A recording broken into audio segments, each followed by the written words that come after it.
The coldest ice can burn. Dragonborn Courier. Summary. 10 years have passed since the Lions' War. Westeros has shifted from summer to autumn. All are preparing for what is expected to be the worst winter in recent time. After all, House Stark is always correct eventually. Winter is coming.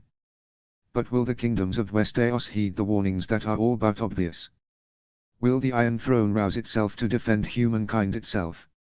Not ultimately necessary to read Book 1, The North Wind Blows, and with it, marches death, first, but you may be highly confused on the characters and storylines if not. Chapter 1, Prologue. Notes. I would advise to go back and read the battle in the Blackwood Vale first POV to remind yourself of the POV in this chapter. I used Blood of Dragons as influence for the titles of Court in King's Landing. Chapter text. It had been 10 years since the end of the Lions' War. The war ended in 300 AC. The civil war in the Reach continued with fighting and skirmishes for another year into 301 AC. Eddard Stark had resigned as Hand of the King in 303 AC. Robert I Baratheon was said to be a changed king after the war. He was no longer as fat as he had been since the rebellion, but he was far more morose. It seemed as if a cloud had lifted from the king's eyes during the conflict. Robert made no effort to hide his closeness with a few particular knights of his Kingsguard. Notably Sir Gyard and Brian of Tarth. Rumors began to run rampant of a sinful affair between he and his lady protector, but those who knew Robert, and those who knew Brian, knew this was nothing but flights of fancy. Sir Jaime Lannister was sent to the wall at the end of the war. Though, by royal decree, he was no longer to be known as the Kingslayer. No one knew why the king had passed this decree, though word spread through the realm how Eddard Stark, when he was still Hand of the King, had convinced him so. Cersei Lannister was bound and placed on a ship for the east. Sailing across the narrow sea, landing in Lies. Word was lost upon what happened to the former queen. Joffrey Waters was originally intended to take the Black, however, as more crimes surfaced of his, including butchering whores, abusing his younger siblings, and the murder of 2 young girls of a bread merchant, the former crown prince was executed by Eddard Stark. Myrcella and Tommen Waters were legitimized as Myrcella and Tommen Lannister and sent to Casterly Rock. Despite their legitimization, they were placed last in the line of succession to House Lannister. Tyrion Lannister, now the recognized heir to the Westerlands, remained as Master of Coin after the war. He was an effective one, and able as well. However, in order to learn the intricacies of lordship, he resigned his commission in 306 AC and returned to the Rock to learn under his father. King Robert I Baratheon appointed Sir Willis Marndaeli to succeed him as the Master of Coin. Although he was the heir to the Westerlands, it appeared that Tyrion Lannister was content with sowing no legitimate heirs, more comfortable that his uncle and his line continue after him. Tyrion Lannister has yet to marry. Prince Stannis had remarried, this time to Lady Myranda Royce of the Gates of the Moon. It was supposedly a loveless, but respectful marriage. Prince Stannis and Princess Myranda already sired 2 children in the past 7 years. Prince Raymond Baratheon was born in 304 AC. Princess Morgana Baratheon followed in 307 AC. Renly Baratheon, Lord of Storm's End, had repeatedly refused offers of marriage, despite his lack of a direct heir. Reportedly, this didn't seem to bother the young lord, who instead invited Sir Loras Tyrell to serve as the Master-at-Arms of Storm's End. In 300 AC, the last opening in the Kingsguard was filled by Sir Ellery Vance. Though Sir Preston Greenfield was eventually saved from his wounds sustained during the Battle of Ashford Meadows, he was always weakened. He eventually died from long-standing issues with his wounds in 305 AC. He was replaced on the Kingsguard with Sir Gendry Faring. Eddard and Catelyn Stark had decided that 6 children was enough. And despite their continued, amorous meetings, Lady Catelyn elected to use moon tea for the rest of her life. Robb Stark, after learning of the skill of his wife Daisy, leading the North from Winterfell during the war, fell more in love with her than originally thought possible. In 303 AC they welcomed into the world Maria Stark, their first daughter. And in 305 AC, they sired another son, Donna Stark. Edwyle Stark married Roslyn Free in 304 AC. The wedding was attended by houses of both the North and the Riverlands. A minor scandal happened when Lady Roslyn, slapped her father, Lord Frey, after he had dared touch her where he had touched so many other girls. In a humorous, at least for the rest of Westeros, turn of events, Lord Walder Frey recoiled and fell down the dais that he had climbed onto to originally touch his daughter. The old rat had cracked his skull as he fell. Though there were calls of kinslaying, none of the Freys dared to incite the Northerners, and the rest of the Riverlords, who had grown to hope for the new lord, Stephen Frey. Edwyle and Roslyn welcomed their first child into the world in 306 AC, little Ronald Stark. Sansa, now Lady Sansa Dane, gave birth to her and Edric's first child, a son named Garin Dane, in 304 AC. This was followed by another son in 306 AC, Alden Dane. In 309 AC, Edric and Sansa Dane sent their eldest, Garin, to ward in his mother's home of Winterfell. Arya Stark, despite her maturing beauty, was still the wild stallion that she had always been. Yet, on the family's return to Winterfell from meeting Eddard in Moat Cailin, Lord Stark observed how young Darin Hornwood was able to calm her stormy spirit such as no one had been before. The man was incredibly shy around her, however. Finally, in 306 AC, a betrothal agreement was announced between Darin Hornwood and Arya Stark. They would marry in 308 AC. No child has come from the marriage as of yet. Brandon Stark was a sad case. He had been nearly crippled when he was only a boy, but through hard work, he had been able to reach a stage where he was able to walk without a cane. A limp would follow him for the rest of his life. However, where the boy was once enthusiastic and outgoing, had grown shy and self-deprecating, and not in a good way. His insecurities plagued him for many years. To this day, he still resides in Winterfell, serving as a mix between a squire and apprentice to Veon Poole and Maester Lewin. Lord Stark, and his older brother Robb, have made attempts for him to reach out to make friends or find love. Rickon Stark was always the wild wolf of the North come again. As soon as he was old enough, he begged his parents to be sent to another house to ward. Originally, he had been sent to House Marndale in White Harbour. But the more refined tastes of the Marndales clashed with the fierceness of Rickon. Although there were no hard feelings, Rickon was soon sent instead to the Umbers of Last Hearth, already known for their fierce temperaments. In 305 AC, the North was sent into a scare when Rickon Stark and his friend, Will Umber the youngest of Lord Umber, went missing. They had been travelling with a party to visit the keep of Carhold. On the way, they went taken. Evidence pointed to kidnapping by wildlings that had snuck south of the wall. Though, an ongoing investigation is still occurring. Lord Stark is convinced they were kidnapped with help south of the wall. A host raised by Lord Stark and Lord Umber was sent north of the wall under the command of Robb Stark and Small Jon Umber. This expedition lasted for a number of moons, with the rest of Westeros watching it unfold. Nonetheless, it was ultimately unneeded. Through a series of unknown events, Rickon and Will found themselves on the island of Skane. It was only after his rescue did the North breathe a sigh of relief. Since this moment, the youngest Stark has been known as Rickon of Skane. The reputation of the Skagos helping his already wild nature. One of Brandon's and Rickon's closest friends, was their childhood ward, Orfin Dustin. Orfin was a distant cousin to the previous lord, Willam. Orfin's grandfather, Jon Oz, was the younger brother to Willam's grandfather, Torgon. Orfin resided in Winterfell until 306 AC, when he was sent back to Barrowton to assume his birthright. Though Lady Barbary Dustin would serve as Lady of Barrowton until her death, she could not stop or prohibit Orfin from matters of rule and heirship. Sir Willis Marndale and his wife sired their third and final child, and their only son, in 304 AC. Waylon Marndale was born with all the characteristics of House Marndale and their only to be born in King's Landing. With the death of Sir Roger Ryswell in the Battle of the Rivers, his younger brother, Rickard Ryswell took his place as heir. A man fond of whores, he was at least more capable than his older, more arrogant brother. Lord Harwood Stout had 3 sons, his eldest, Winton, had fled to the Night's Watch when he had begot a girl pregnant, and feared his father's reprisals. His youngest, Ronald Stout, had perished at the siege of Harrenhal, leading him to his only surviving son, Romney Stout.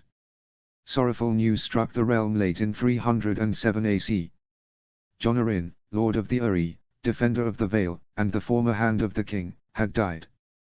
Of course there were those minor rumors told around taverns of assassinations or poisoning by his own son. The truth was, he was old. By the end of the Lions' War, he had been old. True to his estimate, once he returned to the Uri in 302 AC, he would never again leave. Despite having a young man succeed as Robin Arryn, Lord of the Vale, the small council had advised the king to grant Jon Arryn's last wishes.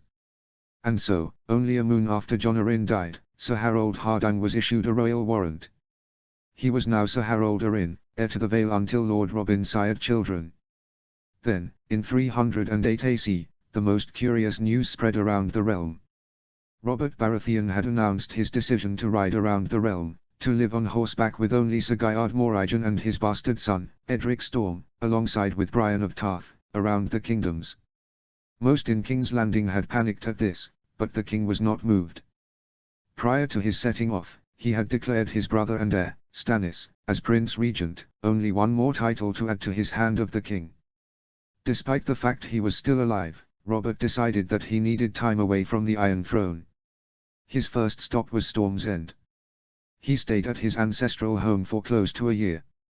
Then, he bypassed the Reach and moved to the Riverlands. Here, he traveled between the many different castles for a number of moons. The royal government experienced changes as well under the Prince Regent and Hand of the King. Instead of being a separate office, the Steward of the Red Keep was put under the domain of the Hand of the King. Along with all of the steward's underlings including the Masters of Games, Feasts, of the Horse, and the Master-at-Arms of the Red Keep. Though the King's Justice and the Lord Confessor and Chief Gaoler and their underlings were under the Master of Laws, additional titles were instituted. The Royal Warder of the Kingswood, once a major breeding ground for criminals, worked closely with royally appointed Knights Inquisitor. And lastly, the Lord Keeper of King's Landing. The capital was a massive city of at least 500,000 souls. The Lord Keeper was appointed to handle the day-to-day affairs. The Lord Commander of the City Watch was put beneath this office. Under the Master of Coin were the immediate keepers of the keys, keeper of the King's jewels, the King's purse, the King's arms, and the King's residences. The King's Counter and Lord Judge of the Court of Gold with his tax assessors, royal auditors, and harbour masters of the realm beneath him. The Lord Judges of the Courts of Silver and Copper respectfully. The King's Scales and the Chief Factor beneath him. And lastly, the officers of the 3 royal mints of the realm. In the past, the Master of Ships would appoint impromptu admirals of the different fleets of the Royal Navy. However, under the Prince Regent, the titles of Admirals of the East and West were permanently established. The Royal Shipwright also reported to the Master of Ships as well as the realm's port masters. Though a number of additional offices weighed heavily on the Crown's treasury, immediately, the small council bore witness to the enhanced ability of the new bureaucratic system. Though of course, nobles still retained all the positions. 310 AC. Garrison the Glaring. It had been over a decade since he had been sent to the war. Just past the turn of the century, the Night's Watch had received many hundreds, if not over 1,000 of new volunteers. Yeah, sure, they volunteered just as he had been. None more famous than the infamous Kingslayer. Though, the Lord Commander issued a decree that to call him such, was to invite a man to open to a gut punch from the man in question. When Sir Jaime Lannister had first arrived, he had been a dishevelled mess, much like most. But soon, the soldierly life of the Night's Watch pulled the former Kingsguard from his shell. Sir Jaime was eventually inducted as a ranger, and had become an experienced, if not lowly, ranger in the watch. Garrison himself had done all right by himself. After 10 years, the number of original builders died or shrunk. As such, though he was not close to being the first builder, he did find himself in the, relatively, comfy post of assistant builder of Eastwatch by the Sea. Jeor Mormont still served as the Lord Commander. Benjen Stark was the first ranger, Uthal Yarwick as his superior, the first builder, and Bowen Marsh as first steward. Despite this, Garrison Hill, now known far more ably as simply Garrison the Glaring, finally had found himself his quiet corner. He still remembered that ranging, a decade ago. Ironstone had led men north, to build an advance outpost for the Night's Watch. Half their number didn't survive. In the years since, Ironstone had risen even more than he once was. Though, 2 years prior, in 308, Ironstone led another ranging north. This time, not a single man returned. Though nobody could be used as proof, generally, it was thought that the unfortunate had come. Ever since that day, he never slept more than a handful of good hours a night. There was always something at the back of his mind. A fear that couldn't put his mind to rest. For some reason, whenever he thought of Irin Stone, he would picture him with bright blue eyes, though his were green. He would always shake himself to attention when he thought of such things, they weren't good for the mind. Deciding to take a walk, Garrison rose from his bed and strode from his quarters. He took the winch cage up to the top of the wall. It was cold here. Colder than any rational man ought to feel. He stayed here for only a few moments. He turned to leave, but stopped himself. He felt as if he saw something. Turning around, he looked far below once more. He could have sworn he had seen something glow faintly blue. The same color as Irin Stone's eyes from his dreams. But as he looked for it, it seemed it was just more of his mind tricking him. 700 feet below, at the edge of the haunted forest, a figure slowly withdrew. Eyes, blue like a sapphire. Chapter 2, Wolves Abound. Chapter Text 310 AC. Daisy Stark. Donna Stark. Garindane. The harsh tone of the words made both children look up in fear. It was none other than Donna's mother, Daisy Stark. Ever since Donna's cousin had been sent to Winterfell to act as a ward, the two had been thick as thieves. And made more trouble for the household than any of the previous Starks combined, including their Aunt Arya and Uncle Rickon. I swear, you two will be the death of me. But we don't want you to die. Donna suddenly called out, his young mind taking the statement literally. Both of the young children ran to her and hugged her. Daisy had to hide her smirk under a motherly frown. Despite their activities that seemed to stress the entire household to grey hairs, they were good boys. Donna especially was what her good mother, Caitlin, had called a mama's boy. Her only daughter, Maria, was the opposite. Her good father, Lord Stark, described her as being a daddy's girl, always insisting that Robb hold her when eating or tell her stories to go to sleep. Her eldest, Samzin, was already 12 years of age. It was amusing to watch him. He was oh so young still. When he smiled, she could still see the face that she had seen when she first delivered him. Her Samzin. Despite his age, it seemed that he had followed in the footsteps of older Starks and had insisted that he be able to sit in on meetings with his father and grandfather. They had both originally denied it. His father citing the need to attend lessons with Maester Lewin, his grandfather to stress the importance of keeping his childhood alive. Something that both Eddard and Robb were, well, robbed of too soon. But after Samzin was discovered as listening into meetings without their knowledge, they acquiesced. His younger siblings and uncles and aunts teased him. They said that Samzin looked like his grandfather and acted like his father. The pureness of his baby face countered the intense look of seriousness and coldness that all Starks seemed to learn young, or at least try to. I want both of you to return to your lessons, she ordered sternly. But Mama. No buts, mister. Both of you, go. The two pouted and turned to return to the chambers of the Maester. As they turned a corner, she allowed herself to grin. Those two will lead me to grey hairs before I'm 30. Well, if it isn't my beautiful wife. Hearing her husband's voice, she turned around. Gods! If the young she-bear had told her younger self that she would fall for the heir to Winterfell, she would have been laughed away. But Robb Stark had won her frozen heart. She was the she-bear of the North. Although she did not march to war like others had, including her mother and sisters, she was still deadly with her mace. Robb embraced her tightly. He put his face in the crook of her neck and shoulder. She felt him release a deep sigh. It seemed that today's meetings were tiring. Come Dace, I have some news to share. Oh. Come. Taking her hand, he guided her through the halls of Winterfell until they finally reached the inner courtyard. From here, he took her to the Godswood. She loved it here. She knew that her husband and good father also sought solace in the ancient wood. She also knew that her good mother did not like the woods. She remembered a private conversation she had with Lady Stark. It was only some years ago, long after they had already forged the bonds of friendship and companionship, that she admitted to Daisy. When the young Catelyn first came to Winterfell, all those decades ago, she had feared it. This was due to her upbringing in the faith. Later, she told her that she felt she was judged whenever she entered the woods.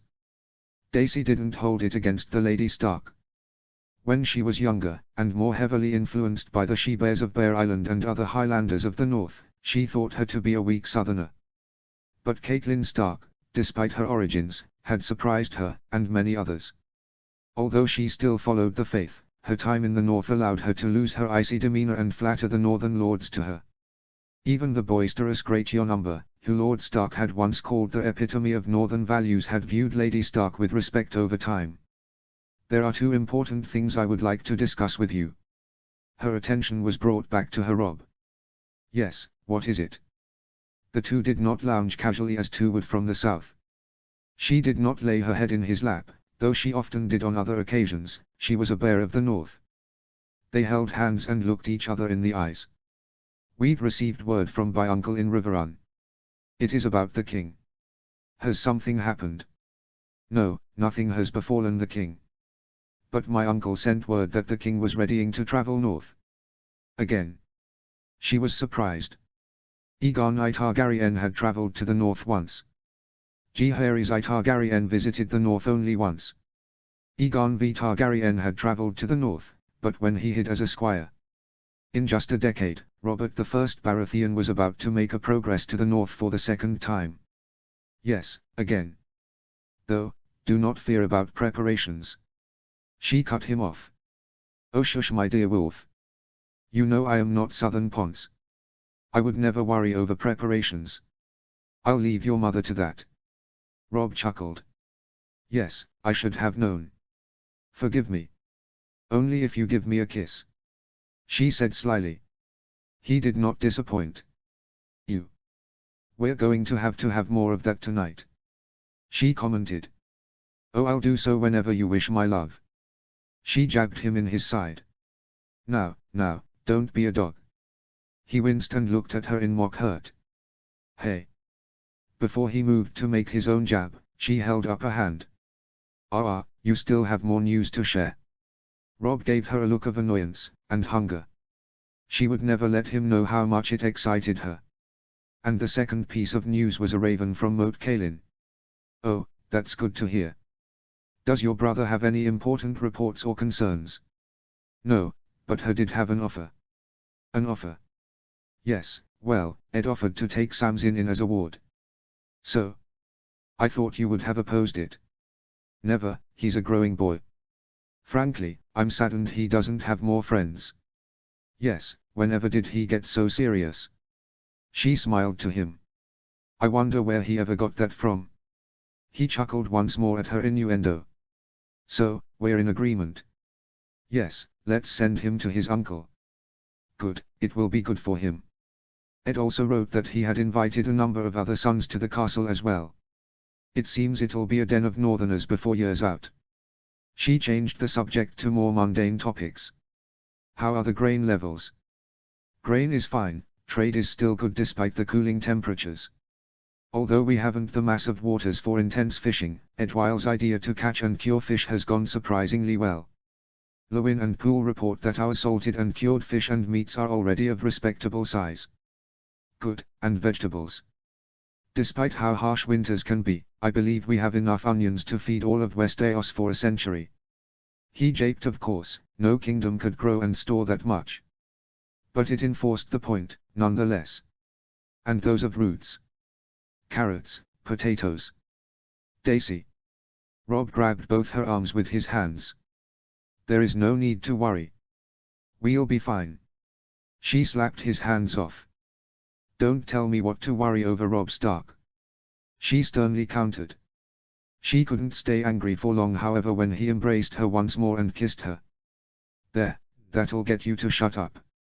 She slapped him. You're awful. Playfully commenting. He got right up close to her face. No, I'm not, and you know it too. And she blushed. Edwyle Stark. Ros, just received a raven from Winterfell. And what does it say? Roslyn Stark asked. It appears my brother and good sister have agreed to have my nephew ward here. They also send word that Robert Baratheon is riding north to Winterfell. The king. Here. Oh damn them, they should have given more time. Ros. Ros. No worries, no doubt the king is simply trying to see father. He's still a king, you dimwit. It seemed both he and Rob had married women who were none too concerned with sharing their voices. Besides, I thought he was in the Riverlands. But now he wishes to come to the north. Any other news? None. Of course there is that small letter from the capital. It seemed that the Prince Regent will soon be sending auditors to the north. Auditors? Ever since he's become king in all but name, Prince Stannis has held the realm in an iron grip. Not in a bad way, but as a mother would with a child. I respect it. Only 2 years ago he started with the Reach and Dawn. Last year he sent the royal officers to the Riverlands and the Vale. Seems that the North and the Westerlands are coming this year. I'm sure that this has faced some backlash. Oh, no doubt. Most lords see this as an affront to their inherent rights. But with the skillful Tyrion Lannister no longer master of coin, it seems he has lost his expectations for the skills of most lords. But Sir Godric's cousin, Sir Willis, is the new master of coin. He is. But it seems that he is far more skilled at handling coin than making coin. Between the king's former lifestyle, the civil war in the Reach, and the Lion's War, the realm has still yet to financially recover fully. The Prince Regent simply states that these royal officers are to ensure that no more financial crimes like that of the late Petyr Baelish are repeated. Regardless, I'm sure that none are too happy with this turn of events. No, and neither am I, to be completely understood. You just said you respected it. I do, but much like all royal officers, these auditors are still noble-born. Most likely very minor nobles. I do not wish for some up-jumped prick thinking he has the personal ear of the Prince Regent to begin ordering about houses. I'm not one to hate simply for a man's birth, but I find few to be more annoying than a minor noble being given more power than they've ever held. Maybe we can have my brother escort them to only the brothels. She replied humorlessly. A number of years ago, Roslyn's older brother, Sir Winfrey, offered his service in Edwyle's household. When questioned, Sir Pewin reported that despite their elder half-brother's decency, the frays of the crossing were still filled with rats, looking to turn on one another once more. Besides, with their brother Willemon now serving as a maester and their brother Benfrey being a right cunt of a man, Sir Pewin wished to be closer to the frays he actually enjoyed. His sister Roslyn, and brother Oliver, who had joined Robb Stark in Winterfell as a member of the Winterfell Honor Guard. Doran Flint had been the original master-at-arms of the Moat Cailin. However, his older brother, Lord Jorah Flint of Flint's Finger, had fallen to a chill. He had been recalled by the Maester to keep an eye over and teach his nephew, Bern Flint, the new Lord of Flint's Finger. Sir Pewin, originally a household knight to Lord Edwyle, was appointed as the master-at-arms of Moat Cailin to take over from Doran Flint. Now, dear wife of mine, if you'll allow me to continue with my work. He smirked at her. Oh, very well, Yov. Edwyle took his time going through a number of other scrolls that had arrived by Raven. Maester Genton joined him. My lord, besides the Raven from Winterfell, an additional number of ravens arrived. One from Castle Sewin, another from House Forrester, from House Frost, another from House Glover, and the last is from Torrens Square. Opening the first scroll, he looked through its contents. He moved on to the second, the third, and finished with all of them. Lord Sewin has accepted my offer and will send his heir, Clee, south. He mentions he will more than likely join my nephew's party as he rides south. Lord Forrester has also accepted the offer. Though he will only send his last son, Rian, to the moat. He writes that Ethan is still needed in Ironrath. He does not explain why. And House Frost, my lord. Lord Frost has respectfully turned down the offer. He states that his eldest twin, Alan, must remain and learn of airship. He writes that he has already accepted another offer for his younger twin, John, to ward with House Marndale. Lord Frost gives good reason. However, speak, Maester, what is on your mind? Although I was not present for the events, I have been informed through word of mouth that Lord Maynard still holds a grudge against some lords of the north for the death of his cousin, Eddarian Frost. That is true. To this day, he is angry with small Janumber, but I have a feeling there is some negative feelings regarding myself as well. After all, I was the commander of all outriders and mounted troops during the northern campaign. So you won't take it as an insult? No, besides, as much as he is doing this out of anger, he gives legitimate reasonings. I will not hold that against a man. Very well, my lord. And the last two? Lord Glover will send his son, Goran, to Moat Cailin.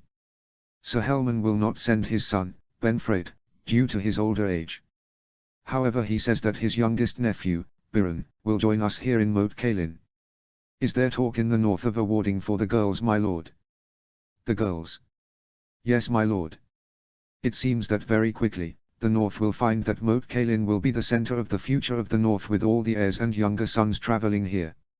Yet there are a number of daughters as well. I have not heard of a lord going so quite as large as I have. However, I am aware that Lady Lysa Flint will accept the young Wylerman Daly as a ward. Sarah Locke, daughter to Sir Donald Locke, is already hosted in the Hornwood. Additionally, Irina Glover will be sent to House Castle of West Walls. Other than this, I know of no larger group. Forgive my curiosity, my lord. I only thought it proper to bring up. No worries.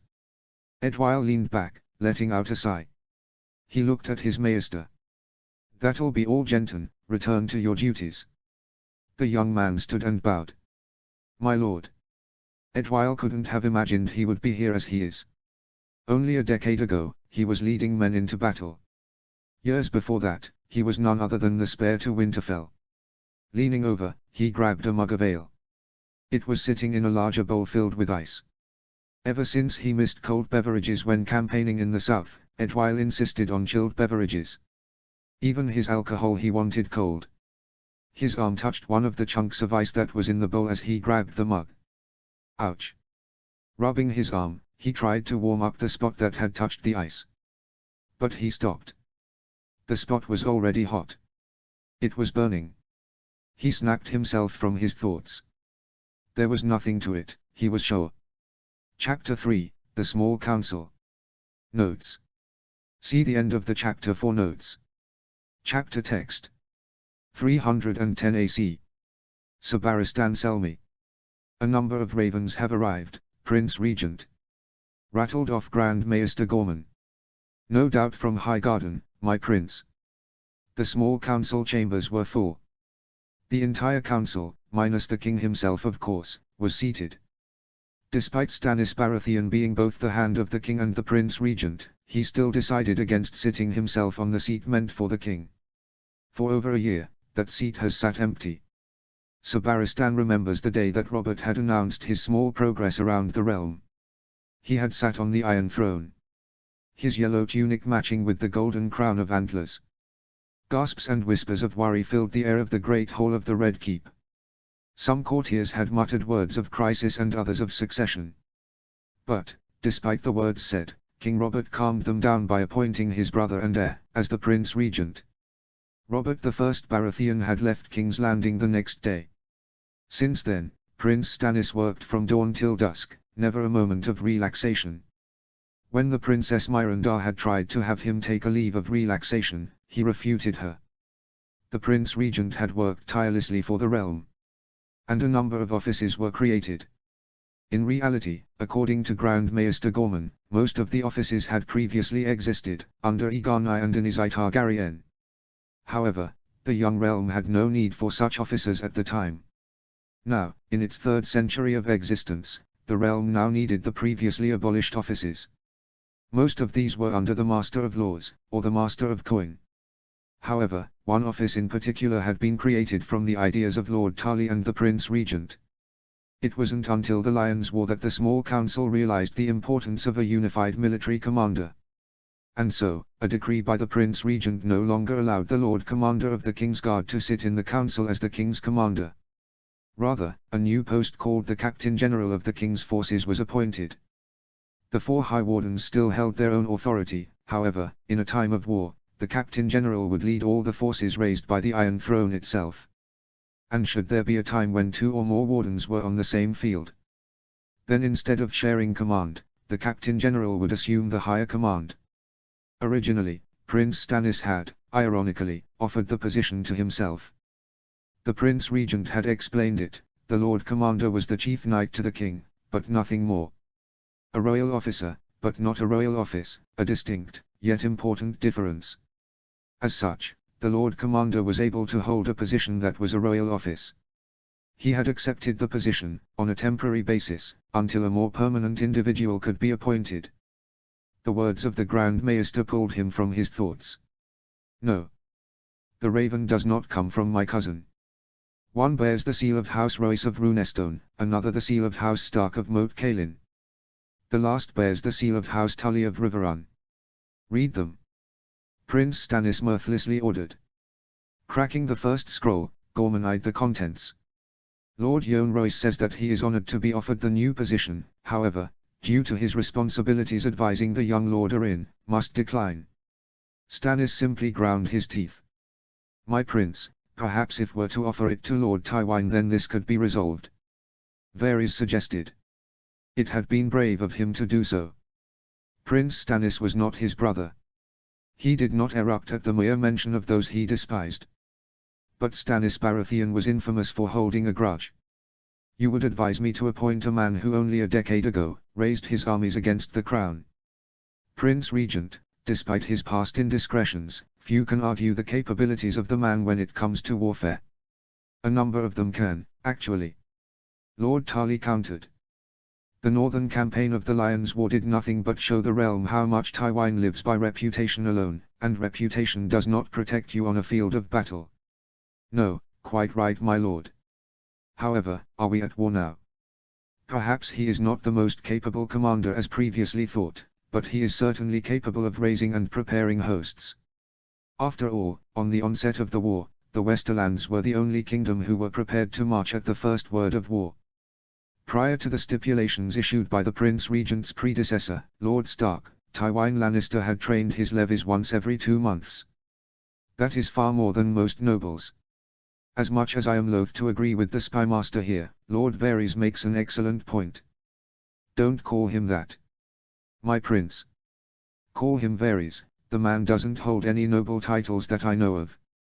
Others looked warily between the Regent and the Spymaster, but Varys seemed not to be even interested in the verbal spar.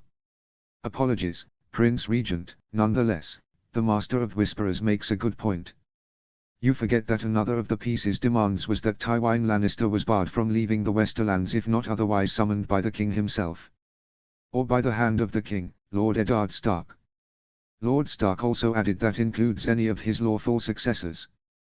As you are one, my prince, you are legally able to call on him to leave the Westerlands. Lord Tarly, as the Master of Laws added. And yet this is fruitless as I will not. Tywine Lannister shall remain in the Westerlands. The rest of the council replied in affirmatives. One lesson they learned very quickly, was the different styles of leadership between their last hand, and this one. Though stern and decisive, Eddard Stark listened, and requested, good counsel from the members.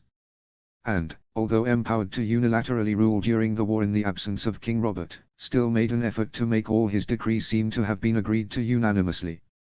Stannis Baratheon on the other hand, ruled much more strongly. He too requested wise counsel, but at the end, it was his decision, and his alone. Whether or not others agreed with him. Very well my prince. If that's the case, then I advise offering it to the man who actually defeated Lord Tywine. Sir Willis, the Master of Coin offered. Robb Stark waged a brilliant campaign against Lord Tywine. A man many decades his senior, with a fiercer reputation, and larger host. No one spoke after him. Because although Robb Stark was young, none could argue the points that were offered. And yet. A wise choice good sir. Varys could. But to have 2 Northerners sit on the small council is unheard of. No doubt the High Septon would argue that they will try to corrupt the mind of the Prince Regent with you, excuse my language, religion of barbarism pardon the words. Sir Barristan could feel all the eyes in the room roll over. Even the normally collected Lord Seaworth. The current High Septon, who the small council began to refer to as the Moran to tell him apart, was a man of bluster. The High Septon was undoubtedly from the Reach. Constantly going on about holy wars, the pious, and so much more. From the Varys little birds, Word from the most devout actually pointed to more moderate septons holding the true power. Prince Stannis spoke up then. It is a good choice. And the son of Lord Stark is a man I'd trust more than the snakes in the capital anyways. Gorman the Grand Maester gave the regent his attention. Send a raven to Winterfell. Offer Robb Stark the position of Captain General. Explain the details. The Maester bowed from the neck. It will be done as soon as this meeting concludes. Good. What does the next raven state? Once more, the Grand Maester cracked the seal and examined the parchment. This scroll comes from Lord Edwyle Stark of Moat Cailin. He begins with an explanation. He reports that many of the heirs and younger sons of the North will ward with him at Moat Cailin. Though it was not required, it was custom for lords to inform the Iron Throne of important wardships and other interactions between nobles. That the second son of Lord Stark will ward many heirs to the north, is certainly important enough to give notice to the small council. What else does he write? He also extends an offer to you, my Prince Regent. One or two heads turned to pay closer attention. Lord Edwyle offers to have Prince Raymond Foster at Moat Cailin. The Grand Maester handed the scroll to Prince Stannis. He was silent as he read the scroll himself. He set it down and looked around the room. Thoughts. He spoke for the first time. It is genuine. I had the chance to meet Edwyle Stark long ago, very briefly, before the Lions' War erupted. A second time for another brief moment before he marched the Stark force home. If Edwyle Stark is anything like Robb Stark or Lord Stark, then he means it genuinely. Varys spoke up. I would agree to this, my prince. However, a word of caution. Prior to Lord Stark's appointment as Hand of the King a decade ago, only two Northmen ever sat the small council, Cregan Stark as the Lord Hand for less than a sennight, and Torren Marndale who also served briefly. Get to the point, Master Varys. Stannis ground out. Apologies, my prince. Regardless, only two, brief, appointments in 200 years. And suddenly, in only a little over a decade, a Stark as the Lord Hand, another possible appointment to a Stark as the Iron Throne's chief military commander, and now, a Stark hosting a Prince of the Blood. Varys turned to look at Sir Willis. I do doubt that the Starks are honorable and genuine, however, the rest of the kingdoms will begin to grumble. In a very short time, the Starks have amassed immense power. Again, no one could refute the advice of the royal spymaster. No one can change the past. Lord Stark served capably as Hand, no matter those nobles who attempt to argue otherwise. Which means we arrive at an impasse. Lord Seaworth added. Which means that either we offer the captaincy generalship to Robb Stark, or we send Prince Raymond to Moat Cailin. We do not have to do either.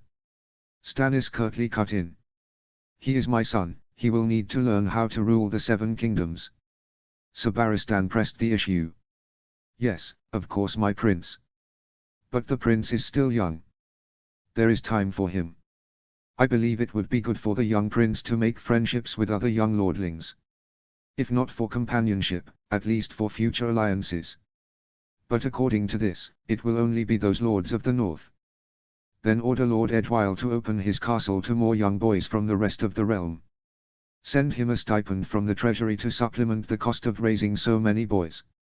Stannis rubbed his chin. Robert always made friends. And friends are important, my prince. Lord Seaworth spoke. Only Davos Seaworth was able to command the attention of Stannis Baratheon like no other. Some of the other council members were even making wagers on whether or not Stannis would eventually appoint Lord Seaworth as the Hand of the King. After all, the Riverlands, the Vale, and the North all marched for his grace during the war because of their childhood friendships with him. They answered the call because it was their duty. And this was the most poignant weakness of Stannis Baratheon. He was not blind to the actions of snakes and other traitors or ambitious lords in the realm. Despite this, he still could not see past the reality that was the power of lords. Because they bent the knee and swore, Stannis believed they answered. Tywin Lannister had also bent the knee to Robert Baratheon. But Lord Seaworth could not be deterred. They answered because they wanted to.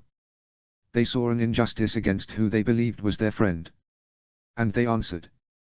Whether or not Stannis was convinced, or simply grew tired of the discussion, he did not know. Regardless, The Prince Regent waved the Master of Ships away. Very well, very well. However, that once more opens the discussion of who to offer the captaincy generalship to. And Sir Barristan heard a number of groans under their breaths. Sir Willis cleared his throat. Let us make it easier on all of us, my lords. Already, we know of a number of qualifications. They cannot be of the north, they cannot have fought against the crown during the Lions' War. Already, this narrows it down to someone either of the Riverlands, the Vale, or the Stormlands. Or the Crown Lands, or Dawn, Lord Tarley commented. True, my lord, but no Crown Lands lord fought in this most recent war. And as for the Dornish, the same is true. However, they do offer more opportunity. Lords Euronwood, Wyl, or a member of House Martell are all fair options. Sir Barristan opined. Varys spoke in his soft tone. If fairness is what this council is after, then we can narrow down the list even further. Lord Seaworth here is himself of the Stormlands. Already, they have enough representation. So either the Riverlands or the Vale. Sir Willis confirmed. If a lord from the Riverlands were to be chosen, I would advise either Lord Blackwood, Sir Imry Renford, Lord Mallister, or Sir Damon Root. All were capable commanders under Robb Stark. As for the Vale, the only nobles I am aware of that possess the skill are either Sir Harold Arryn, or Sir Morton Waynwood. Lord Mallister resigned from the small council to help rebuild the Riverlands. He will not accept if offered, no matter how capable he is. Stannis muttered. Sir Damon is one of only 2 blood relatives to the young Lord Lucas Root. He will not leave his young cousin to come to the capital. Varys advised. Lord Tarley offered. Despite his experience from the war, Sir Harold is still quite young, not to mention he is the heir to the Vale and is still attending lessons under Lord Royce alongside Lord Arryn. Which leaves us Sir Morton, Sir Imry, or Lord Blackwood. Stannis spoke, interrupting whoever was about to speak. I shall offer the post to Lord Blackwood. Sir Imry is a vassal to House Free. I don't care how different they are under Lord Stevron. I shan't trust one of them. As for Sir Morton, I know not much about him. I respect Lord Blackwood's abilities. He turned to the Grand Maester. Send the Raven to Blackwood Hall instead of Winterfell. Gorman nodded and made a note on his parchment. Another small sigh could be heard. Another issue addressed and dealt with. The last scroll, Grand Maester? Stannis asked.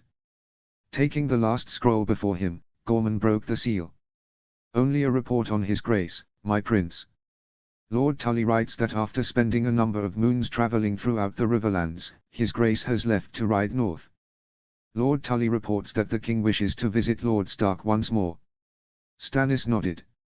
It was becoming a custom in the small council to make bets on where the king was. He almost never sent ravens himself, the news always coming from one lord or another who hosted him. Stannis stood from his chair. This meeting is adjourned. I shall see you all at tomorrow's meeting. Without another word, Prince Stannis turned and left the room. Sir Barristan quickly followed after him. King Robert had insisted that only Sir Gaillard and Lady Brienne join him on his progress. As such, this left himself at the capital. So, the next senior royal family in line for the Lord Commander to guard was the Crown Prince. Stannis Baratheon. Notes. Asterisk much like the previous work, this piece will move slower and pick up later. If I were to guess right now, I would estimate this story numbering about 40 to 60 chapters. Asterisk I write my stories as such, I begin with almost all research. Going into wikis and other sites to build up houses and castles and other stuff. For example, I started my previous story in the summer of 2022. I didn't post the first chapter until December of 2022. I have a general plot on how I wish my story to go, and I allow my inspiration to fill in the space in between, of course with some guided stories. Regardless, the point is, I have a general idea on how I want this story to go, but the time it will take depends on how I can fill the in-between. Chapter 4, What's a Rat, to a Stag? Notes. See the end of the chapter for notes. Chapter text. 310 AC. Brienne of Tarth. Brienne couldn't have imagined that her life would have led to, when she first picked up that sword in her father's tiltyard. She had been inducted as the first woman in the history of the King's Guard. After the Lions' War, she had held her duty, guarded and protected her king. Robert the First Baratheon, Robert the Baratheon, Robert the Lusty, Robert the Just, Robert the Usurper, Robert the Man-Devil, and the Demon of the Trident. All referenced the man in front of her. When she had first met the king, he had been a great mountain of fat and sinew. Eyes glazed over, and wine dribbling down the corners of his mouth. But after she had joined his guard, he had changed. She remembered a night, long ago, when the king had drunkenly confessed a number of secrets to her. He hadn't realized it, but it changed her perspective forever. But instead of pushing her away as she feared would happen, he only grew to respect her more. Despite there being 6 other knights to the guard, the king insisted that Brian accompany him if he was to leave the Red Keep. When he had announced his extended absence from the Iron Throne, she was the only King's Guard to actually be requested by the king to accompany him. Her superior, Lord Commander Selmy, had volunteered, as did most others. It was only after the insistence of both the newly appointed Prince Regent, the small council and other courtiers did he even accept Sir Guyard to join them. Over the years, she had noticed a change in the king. He had begun to lose weight during the civil war in the Reach.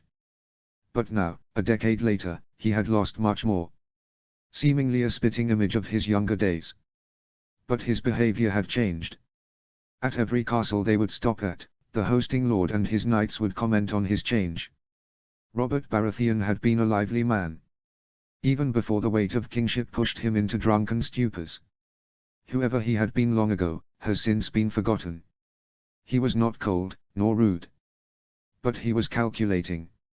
He took a moment of caution before doing something. He listened before he spoke. Everything he did, including how he moved, he did with purpose. That wasn't to say he did not laugh or smile or find joy in the world. But when he did laugh, it sounded genuine.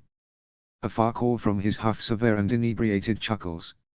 It had been over a year since the king had left the Red Keep. Robert, Sir Guyard, and herself rode first to Storm's End and stayed for a number of moons. He had once more checked in on his brother, Lord Renly. Lord Renly had been very good host. But when the king had finally demanded when the growing Renly would finally marry and sire heirs, Lord Renly simply waved the king away. Renly Baratheon had stated that he was uninterested in sowing any children, and that he was perfectly fine with one of Stannis' children inheriting after him.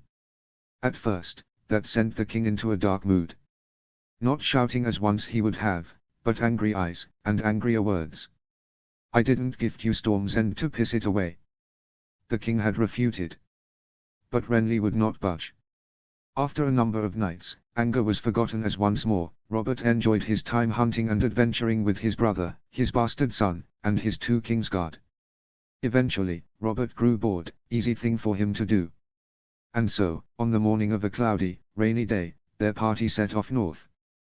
This time, he had his son Edric Storm join them. They had ridden once more back up the King's Road, and turned west, onto the Gold Road. They veered north just before the Western Hills. The king had wished to show his son Edric the place of the famous Battle of the Bells, the Stony September. Sir Wilbur, the master of Stony September, had hosted their small party for a number of days. As word began to spread around the realm of Robert's extended progresses, the people no longer grew to be surprised to see him. From the Stony September, they rode to Pink Maiden, then to Acorn Hall, then to Lichester, and then many more keeps, holdfasts, castles and towns after that. They had spent moons traveling around the Riverlands. Simply with his presence, the Riverlands saw a boost in revenue as traveling merchants and peasants came to the kingdom to see their king in person. This influx caused a great deal of trade. And finally, only a fortnight ago, they had left Riverrun. Lord Tully had hosted their party and gave them more supplies. Now, their destination was the north. Of the 4 of them, only the king had ever been there before. Edric, who he had grown close to while traveling, waited in wonder, eager to meet the people from his father's stories. Brian too was somewhat excited. If at the very least to meet other warrior women. Sir Guyard was not dismissive but was certainly uninterested by and large. Instead, Sir Guyard found his happiness from the simple things in life. A good meal. A good song. And plenty of flirting. Brian had once been the target of the flirting. She had been scandalized since by then, both had taken their vows of the Kingsguard. But it soon became apparent that Sir Gaillard saw it as amusement. Word soon spread in the capital of the handsome Kingsguard who sang and flashed smiles. Despite this, Brian didn't think that Sir Gaillard had broken his oaths, at least as far as she had observed. Now, they had passed Seaguard, and were approaching the crossing, the seat of the House Free. "Father, are we going to stay in the crossing over the night? I've heard that it could be dangerous," Edric Storm had asked. The young man was now in his early second decade. Grown out of his bastard past, he was now confident as well as skilled in the arts of war. Despite being a bastard, his long-time residency in Storm's End had allowed him to become accepted by most of the Storm Lords. However, while his martial and leadership skills had grown, he was still undereducated on the ways of the other kingdoms. Bah! The rats have been better according to Lord Tully. Ever since the late Lord Free died at his daughter's wedding, they have become bearable, he said. Robert retorted. She jumped in. Besides, Master Edric, I've grown weary of camping under the stars and trees recently. I could do well with a bed at long last. Brian had long lived by the tenets of a noble knight. And that of the Kingsguard as well.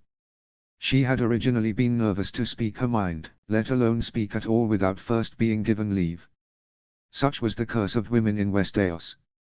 But Robert Baratheon ended that fairly early on. She had been assigned to him as he was leaving a small council meeting and had asked for her advice. She had refuted him at first, until he snapped at her. Since then, she has been unafraid to speak her mind. And I could use a good mug o' ale too, Sir Gaillard humorously added. Shove off, you're always in the mood for an ale. Alas, which is why I'm known as the fun one. The fun one? Brian asked, confused. She noted how the king and Edric had notably widened their eyes and veered their horses away from the two of them. The fun one. I'm the fun one, and you're the staid one. Now she was mad. The staid one. I'm fun. Ha, sure you are. Brian sputtered over some words, then snapped to look at the king and Edric. I'm the staid one. The king simply chuckled and snapped his reins forward. But Edric looked down. I believe that Sir Mark Piper coined the names when we stayed in Pink Maiden. And why did none of you tell me this? She asked, shocked. Edric looked at her in a mixture of fear and pity. We feared that if you found out, you would hurt Sir Mark. We. Damn it, Edric. She heard the king huff in front of them. She couldn't do anything against her liege lord, but she certainly could against Edric and Sir Gaillard. Why, you are the most awful group of stuck-up, boisterous, noisy, smelly, disgusting men I have ever been in the presence of. I'm sure you only speak of Sir Gaillard and my son, Lady Brian. Robert commented. She didn't see the smirk on his face. Of course, your grace. On either side of her, the two other men laughed at her. She quickly dispelled this when she unsheathed her sword and smacked Sir Gaillard and Edric in the side with the flat side of the blade. Oh! They both exclaimed. But before they could react, she had ridden ahead, to ride next to the king once more. She heard the king chuckle. Good shot. Thank you, your grace. She replied with mirth. Your grace, I am Sir Walton Free, son of Lord Steveren. We received word from Lord Tully on your travels. It would be an honor for us to escort you the rest of the way into the crossing. A man in free livery called out. Very well, lead us on. The king curtly responded. He leaned over in his saddle, speaking softly to all of them. Word is that the crossing under Lord Steveren is infinitely more kind than the previous lord. But do not drop your guard. There are still any number of Freys who are not to be trusted. The other three nodded silently. Walton Free, however, seemed a decent man, if not a talkative one. He spoke proudly of his children. Walton had 2 older brothers and a sister. The sister, Maegil, had died giving birth to Patrick Vance. Egon was the next oldest brother, but a lackwit through and through. Walton spoke that although Egon was older than him, due to his mental state and lack of any sons, Lord Tully would most likely ensure that the lordship of the crossing, if not the regency of it, would go to him if his eldest brother's nephews were to die. Beware, your grace. I try not to speak ill of the dead or family, but the sons of my eldest brother are as black-hearted as my brother was before his death. Edwin, eldest of Ryman, is the heir to the crossing, but he is as rude and as cruel as his great-grandfather. As are his 2 brothers. Robert nodded to her, his son and other knight. Many thanks, Sir Walton. Is this an issue you have raised with your lord father? No, your grace. To speak of it would be to speak ill of the dead as well. I have spent some time in Riverrun, however, making reparations to the ruined reputation that my grandfather gave us. It is during this time that I have spoken to Lord Tully. I shall keep extra watch for their behavior, sir. But regardless, excluding heirs to a lordship requires more than simple manners. Otherwise, the entire realm would erupt in rebellion if they learned of a royal sanction that overlooked lawful heirs. Walton bowed. Of course, your grace. I meant no trouble to you. But still, I would impress upon you to keep watch for them. They sneer behind backs, and I have no doubt that if they were lower in succession, they would stab those who are, in the back. This talk does not raise my hopes for your home, sir. The small council informed me over the years that under your father, the crossing has been more welcoming. Am I to assume that my small council lied to me? No, no. Under my father, the crossing has been more homey. However, my father is tied with his hands. So instead of expelling our many blood relatives, he simply hides them from those who stay with us. More friendly to the unassuming. But still, in the dark tunnels of the crossing, plotting continues. I will simply ask Sir Walton. Will we be safe here? Would it be better to keep riding and camp further north? No, there is no risk to you. You are the king, and as daft as my cousins, nephews, and other family may be, they are not mindless enough to think attacking the king will do them any favors. In all likelihood, they will more likely attempt to send their sisters and nieces and daughters to seduce you, and whisper in your ear. So too to your bastard here. Oh. That's Edric Storm to you. Edric glared. Sir Walton looked apologetic. Apologies, Master Edric. Still, you are a passage with which others will use to seek the king. They rode over a small hill and through some trees. Finally, the crossing came into view. They stopped at the peak of the hill. Sir Walton looked over to them. Girder your hearts and minds, good party. This will be an interesting night. You can be assured of that. Sir Walton snapped his reins and continued down the hill. The king let out a sigh and followed after him. A king in the crossing. Brian thought that a mindless jape could be made of that. Notes. I received a lot of positive reactions from my Brian chapters in the previous story of this series. Alas, I hope I did not disappoint. I tried to capture the same closeness that had begun to evolve in the last story, while also realizing that a decade had passed, and people evolve as characters too. Chapter 5, A Stag of Scales. Chapter Text. 310 AC. Shireen Baratheon. At 21, the eldest child of the heir to the Iron Throne should have been hounded by dozens of lords and knights over marriages. Not her. Shireen had lived her life sadly. Her mother never loved her. She knew that she had wished her to be born a son for her father. She died when she was young. The stillborn child that took her life, ironically, would have grown into a son. Not to mention the grayscale. It hadn't been her fault that a child's doll was laced with it. But the judgments of Westeros are harsh, and harsher still on the women. Only a handful of people treated her with any amount of kindness or respect. Her father loved her. Of that, she was sure of. She had asked him once if he was ashamed of her. Her father never smiled or gave her gestures of kindness. But his answer forever warmed her heart. And as she grew older, she matured and saw the reality of her father's life. She learned of the histories when he was once a young man himself, the hardships he endured for both her uncles. He may not have smiled, but her father loved her, of that, there was no doubt. Her uncle Renly had always been friendly, if put off by her. She didn't blame him, most were by her appearance. But the occasional toys and later, letters, that he would send still made her smile. Her uncle, the king, had once been too drunk to ever notice his own bastard children, let alone her. But after the Lion's War, he had changed. He was not friendly with her as Renly was, but he would often gift her with short lessons or teachings to think on. He had even gifted her a blade on one of her name-a-days, only for her father to snatch it away later. She didn't blame him, she didn't know how to use a blade, and if she was honest with herself, she didn't truly wish to learn. But she appreciated the gesture, nonetheless. Davos Seaworth had become something of a surrogate father combined with uncle. When she was much younger, the knight had served something of a father role to her, while her father was too busy running Dragonstone or serving on the small council. She had taught the kind man how to read and write when he knew not how. She knew that it had been her lessons that he passed on to his own sons. She couldn't have been prouder when her uncle issued a royal warrant, raising Davos from a knight to a fully-fledged lord. Although she had only seen him on a few occasions, she remembered the previous hand of the king brightly.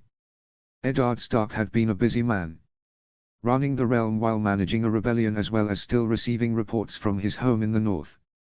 Yet, on the few occasions they would interact, he had always been kind. Always looking into her eyes, never holding gaze on her scars. Other than these few, the rest of the realm gawked at her, spoke behind her back. Had she wished for a marriage at one point? Yes. But if she waited this long, she could surely wait longer. At first, she had thought of the handsome Robb Stark, heir to the north and a kind man as his father was. She blushed uncontrollably when she later learned he was already married. At one point, she knew that the small council was in talks about sending her to wed the king's godchild, Lord Robin Arryn, though that never went through. But besides marriages, the one matter of whispers that truly infuriated her, was the talk of her potential succession. Shireen was a shy young girl, only growing more confident as she grew older. But she was never known for her temper. But when she first learned of the talk of her potential succeeding her father, she captured the spirit of the Baratheon fury like no other. She had no wish to sit that monstrosity. She had seen what it had done to Uncle Robert. She knew of the past under the Targaryens. And frankly, it looked hopeless. If history was anything to go by, it looked to be nothing more than a thankless job that sycophants would claw at until the person who sat the throne died. Her wish: marry a kind man, settle a quiet home, live in peace. She would support her father but would not succeed him, she had insisted to one of her appointed handmaids. 'Twas not an issue of sex. Even if she had been born a son, she would sooner abdicate for a younger sibling. She was already too aggravated with court life already. No, she would leave the honor of sitting the Iron Throne to her younger brother. In truth, half-brother. But she didn't see it that way. Her stepmother, Princess Myranda, was lovely. And certainly the young Raymond was as well. Though, all noticed that if father ever entered the room, he would plaster his face with the most serious, 6-year-old, face he could muster. He never thought it was enough and believed that father was disappointed in him. But Shireen had lived long enough. She could see the way how their father's face relaxed. Not a smile. Never a smile. But it was the closest thing to a smile that Stannis Baratheon could call on. She felt for little Raymond. He was surrounded by giants of men, but no other young boys. When he was even younger, he had her, and their younger sister, Morgana. But as he grew older, it became apparent that he needed other boys. It was untoward for young ladies to spar with a young boy after all. Which is why she found herself in her father's private study. As hand of the king and the prince regent, he had a more stately study. For more private discussions and those that centered on family, he elected to use a smaller, private room. Seated in the chambers were herself, her father, and her stepmother. Lord Davos also stood next to her father. Earlier, this past moon, I received a raven from Lord Stark of Moat Cailin.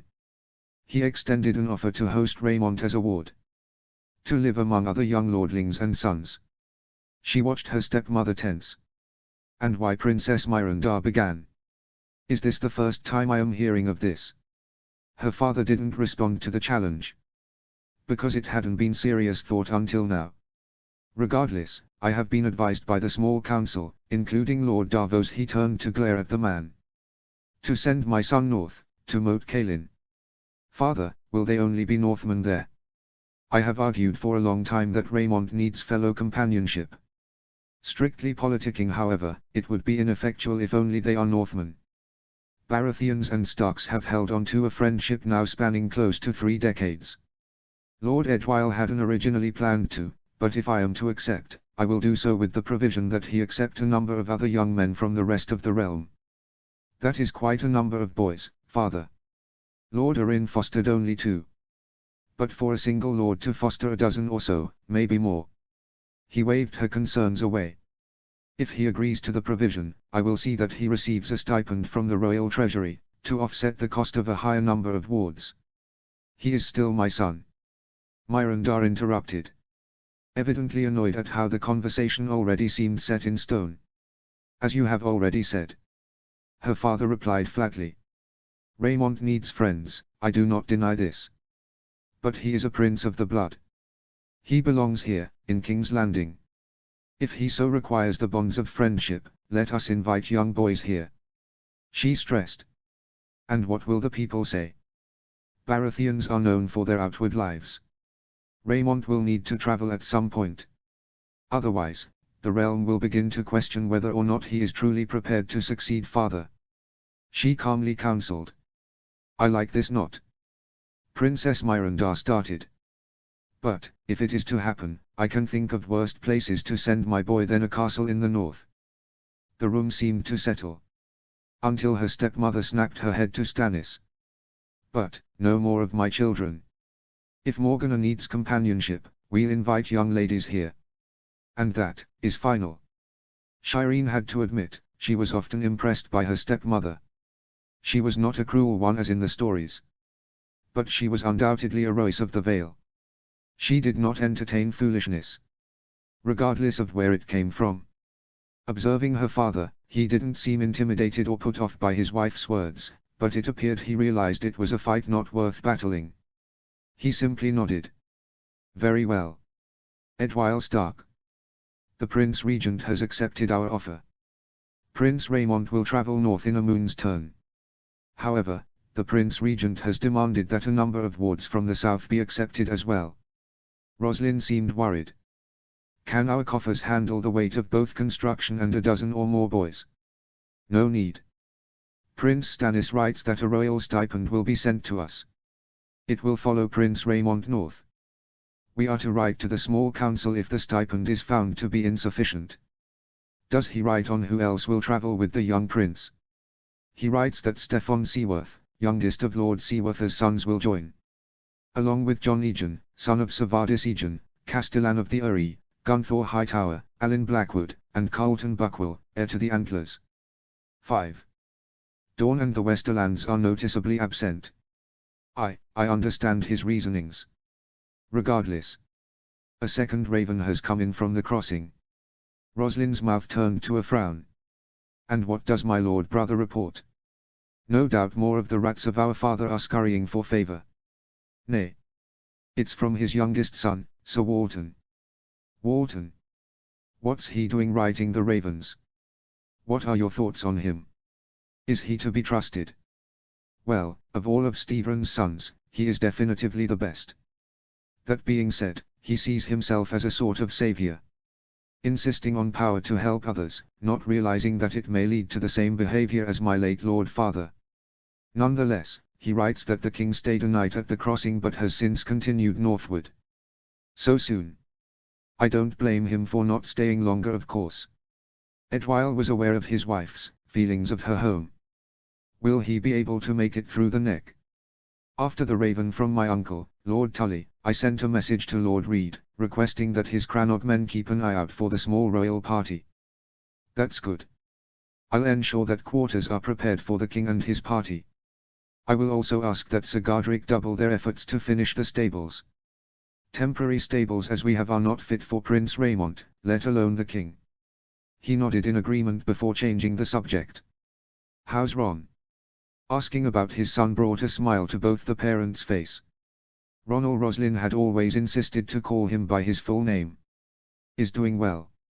I told him last night of all the new friends that will come to the moat to keep him company. It will be good for him. Seeing his cousin Samsin will do wonders as well. Which got me thinking. Edwyle turned when he heard the sensual tone in her voice. Oh. Certainly Ronald will need siblings to keep him company long after our guests leave. She purred. Of course, dear wife. To not give him siblings would be an injustice. He played along. He didn't have to for long though. Roslyn jumped on him. Chapter 6, Wolves Circle the Pups. Notes. Sorry for the late update. I've had this written for a number of weeks. Between some family issues, medical surprises, and otherwise busy schedule, I never really had a moment to update. The next chapter is nearly complete as well. Hope you like this chapter. Chapter text. 310 AC. Robb Stark. The life he lived now, was very different to the one years ago. In that time, he had led thousands of men in war. He had made camp in dirty lands, he had intimidated difficult lords, he defeated the once mighty Tywin Lannister. Now he assisted his father in the rule of Winterfell, and the guardianship of the North. It was different to his younger years. Though the threat of a sword in the belly was not as high, he still required the same skills he had matured. Leadership, thoughtfulness, mercy, a sense of justice, and a strong will were all necessary at the venture that he would eventually do on his own. Hopefully that day was long from now. But an average day saw him rise before daybreak, as his father had long done. A simple meal before sitting with his father in his solo for a number of hours. Going over ravens that had arrived in the night, reviewing cases to be heard in court later in the day, and otherwise running the largest kingdom in Westeros. They would take a break for a midday meal. Here, unless there was some pressing matter or meeting, Robb would be free to stay with his young children. Occasionally, he would take Samson, his firstborn, out to hunt or personally help him in sparring. On those busier days, he would take charge and ride out of Winterfell to dispense justice. Other times, he served as his father's personal representative to different houses to address certain problems. Most recently was the ongoing investigation into the disappearance of his younger brother Rickon. The North, and the entire realm, knew him as Rickon of Skane. Now 5 and 10, Rickon was turning into a formidable warrior. Much like his Stark ancestors and most Northmen, he favored the heft and length of a great sword. Though, he was still not as good as Robb or Edwyle. His wild nature granted him strength and stubbornness, but it also made him more vulnerable to tricks, overextending, and quick to anger. Both Rickon and Will Umber had informed his father that it was wildlings that had kidnapped them. But his father, together with the Great Jon, agreed that it was too exacting to be a simple kidnapping. Wildlings usually only took women. And there was no reason for them to know they held sons of two powerful lords. Both were convinced there was someone south of the wall that had wished to sow discourse in the kingdom. As such, he had been recently dispatched to Last Hearth, to continue to assist in the investigation of the matter. Originally, he had intended to leave with Samson, to get him out and to see the rest of what he would one day lead. However, his brother's offer toward young Samson had ended that. As such, Robb had instead asked Bran to join him north with only 20 riders of the Winterfell honor guard, and additional 10 hunters of the guard. He accepted the services of Darren Hornwood and Carl Castle to join him. It had taken them nearly a fortnight to reach the castle of Last Hearth. The land around the castle was craggy, but for a number of yards before the walls were bare, allowing the watchers to inspect any incoming threat, or party. Thusly, it was no surprise when Bran pointed out a small party that was riding their way. "They're Robb. No doubt the Umbers wish to welcome us." Carl Castle nodded. "Good eyes, me lord. Them like the eyes of a raven they are." Soon enough, a party of 5 riders reached them. 2 were simply men-at-arms to guard the welcoming party. Another was a banner-bearer, holding the chained giant proudly. The last 2 were far more conspicuous. Both of them he recognized. The first was a man as tall as the small Jon. The second was shorter. His arm noticeably hanging uselessly by his side. Harlow and Robard Umber. Second and third son of the Great Jon respectively. Harlow held the same build as his brother and father, yet his hair was far more fair than the 2. A brighter strawberry than the darker mane of the other 2.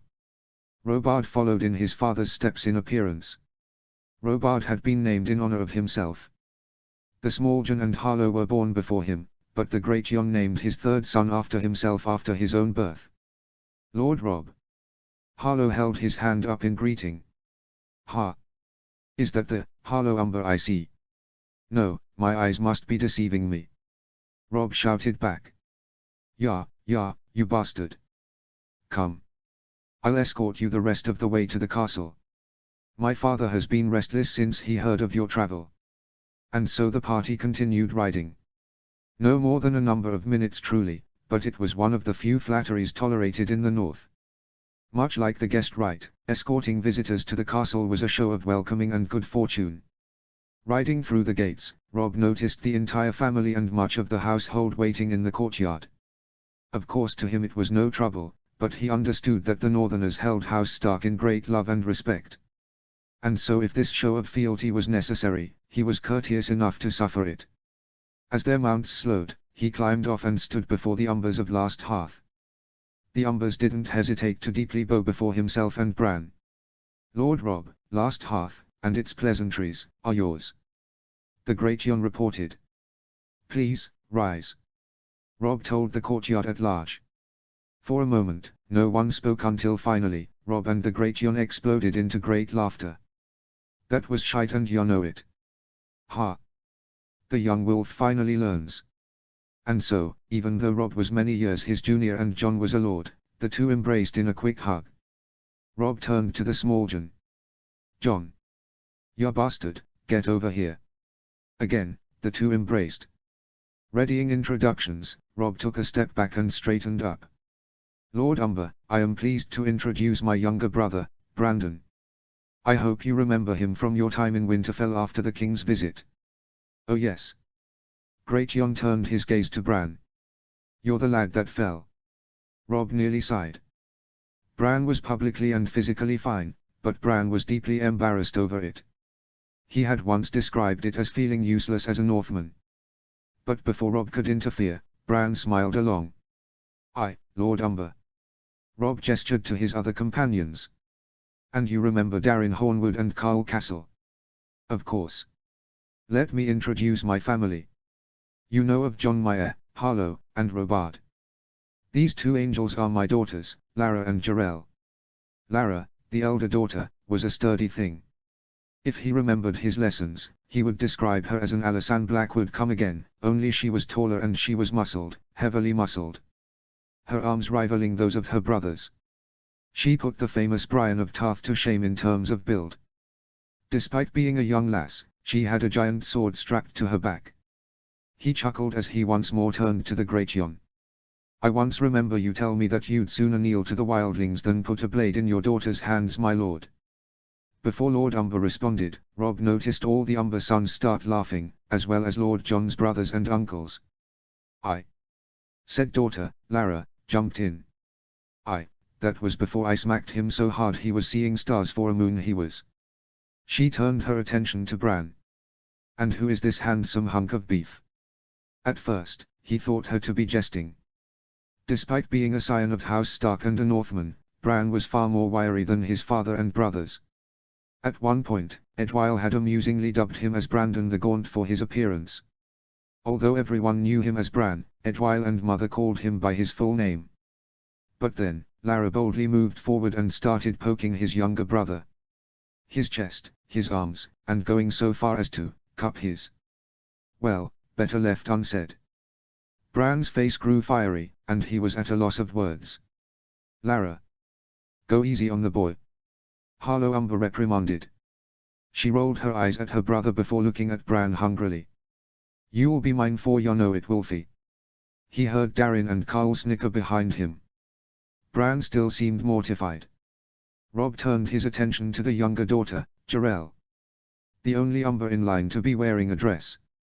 Though, that didn't take away from her figure. Rob was under the impression she had undertaken the duties as the unofficial Lady of Last Hearth. Lady Serena Umber, formerly of House Liddell, had died on the birthing bed to Will Umber. Will Umber is as shaggy as Rookon is. Lord Rob. How's Rookon? He is well, Will. He speaks of you often. With many fond memories. Just then, a wicked gust of wind blew through the yard. Great Yon, in a rare moment of etiquette, gestured to the great hall.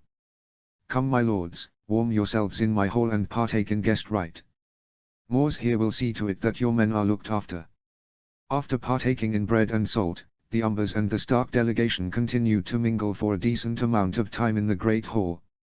After the final talks had finished, however, Lady Jarell excused herself, Rob's assumption proving correct. She left to prepare tonight's welcoming feast and other hosting issues. Lord Umber had excused Will, Robart, and Lara to the training yards. On their way out, Lara slapped Bran's ass while smirking. It had taken a long time for his face to lose the color of the 14 flames of Valyria. After, Lord Umber, Smalljan, Harlow, Robb, Bran, Cull, and Darin were invited into the Lord's Solar. The Great Yon taking the place at the head of his table. Many thanks for coming, Lord Robb. The Great Yon expressed serious gratitude. Since the event, I have had my sons and household guards begin questioning all the people that could come to mind. Quickly, they lost any idea. We simply have no idea who would benefit from this. Harlow picked up where his father left off. House Umber has no known enemies.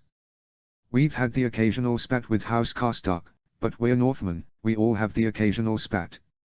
Besides maybe the Lion's War, House Umber is not well remembered south of the Neck. Which means they weren't after Will. Robb stated the obvious. The Umbers looked amongst themselves. The Smalljan informed Robb. Our thoughts exactly. We believe that it was young Rookon that was the target, and that Will was simply in the way.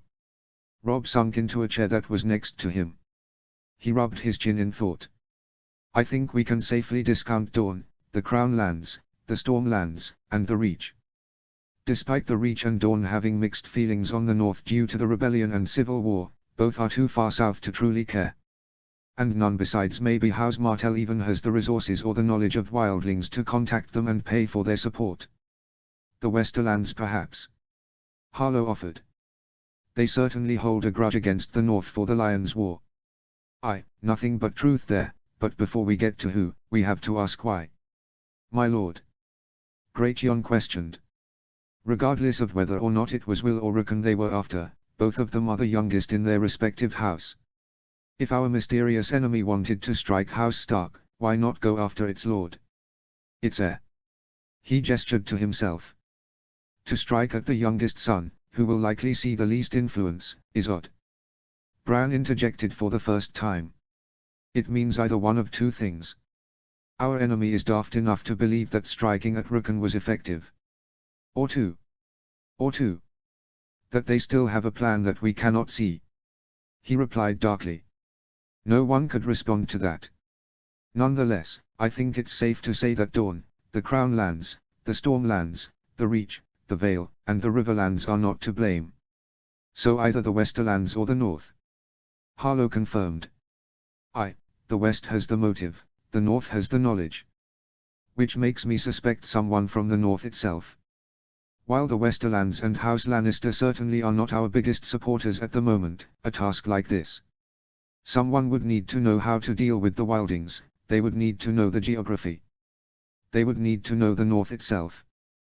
Great Yon ended. Precisely. Robb left it at that. He would sooner expect House Umber to commit ceremonial suicide before betraying House Stark. However, Lord Umber held one advantage over Robb at the moment, he was a vassal.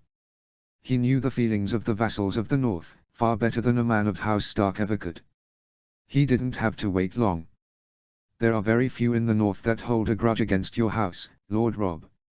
And we all know the first that comes to mind. Harlow muttered. Let's not leap to conclusions. Think, who else comes to mind? Bran encouraged. If you'll excuse words of my liege lord, it is well known throughout the North of Lady Dustin's dislike of your lord father. Lord Umber almost sounded hesitant. Robb had a hunch. Under Jon Umber, the of House Umber was amongst, if not the most, vocal supporter of House Stark. Robb thought that maybe Lord Umber was worried that he would report to his father that the Great Yon was somehow spreading such knowledge. The Great Yon need have no worry over that. Robb was practical. Smalljan spoke. Perhaps the Karstarks. Another Greystoke rebellion to put down. No. Robb responded after some thought. Lord Karstark is ambitious, yes. But he is prideful. Far too prideful of a Northman. If he was to move against House Stark, he would do so publicly, not from the shadows. His Get, even less so. Though he is still mollified over the loss of his son Eddard, Harryon and Torren are good men. Aye, you speak true. Perhaps Rickard is among the more ambitious lords of the North. He is still a Northerner. He was close friends with your Lord Grandfather, Lord Rickard, as well as their third pal, Lord Cleesewin. Harlow added. As for House Dustin, for what reason? If Lady Dustin wished to hurt my father, there are a number of ways for her to do so, without such expense and planning. Bran opined. Further, the heir to House Dustin, a good lad named Orfin, fostered in Winterfell for many years, it just doesn't make sense at all. Which leaves the obvious. House Bolton. I am not simple-minded, I know of the history between the Boltons and my own house. But Lord Bolton is the last of his house. Domeric died many years ago.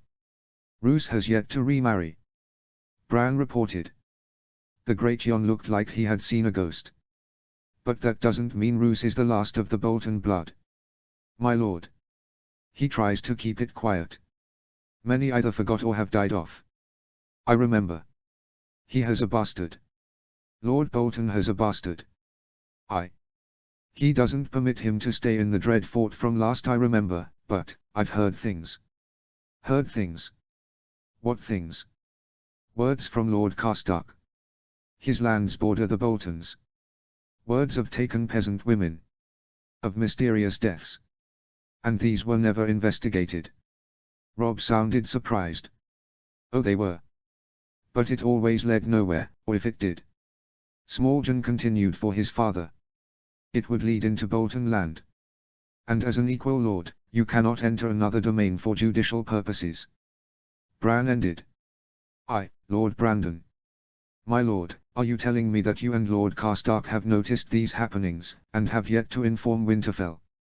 Perhaps House Karstark nor Umber may not enter lands, but House Stark certainly can. The Great Jon looked at him in the eyes. We have sent word. He deadpanned. Lord Stark has been aware of these strange events. Robb decided it was time for a break. And to send a raven back to Winterfell. He had quite a bit of words to share with his father at the moment. My lords, thank you for the information. It has been a long ride. Perhaps we may reconvene on the morrow. All around the study, the various lords nodded in agreement. Lord Umber. The Great Jon turned his attention to Robb. I'll have need of one of your ravens. Lad. I'll direct you to the Maester. While Robb waited for a response from Winterfell, he asked if the Umbers would join him to ride south. To inspect the land that bordered the Bolton lands. His original ride to Last Hearth saw he and his party travel along the King's Road. Past Tumbledown Tower, along the length of Long Lake. They turned eastward once they reached the northern edge of Long Lake, thereby riding the rest of the way to Last Hearth. Now, they would ride southeast, towards the last river. Then, once crossed, they would ride directly south. To around the lonely hills. All in all, about a sennight. Robb wanted to know a lay of the land. Lord Umber was all too prepared to support him. Robb left Bran at Last Hearth with the Smalljon, Will, Robart, and Jarell. Great Jon led Robb, Harlow, Cull, Darin, and a small party of Umber and Stark men at arms south. Over the course of a number of days, they reached the peak of the lonely hills. The Great Jon used his arm to point out the important scenes before them.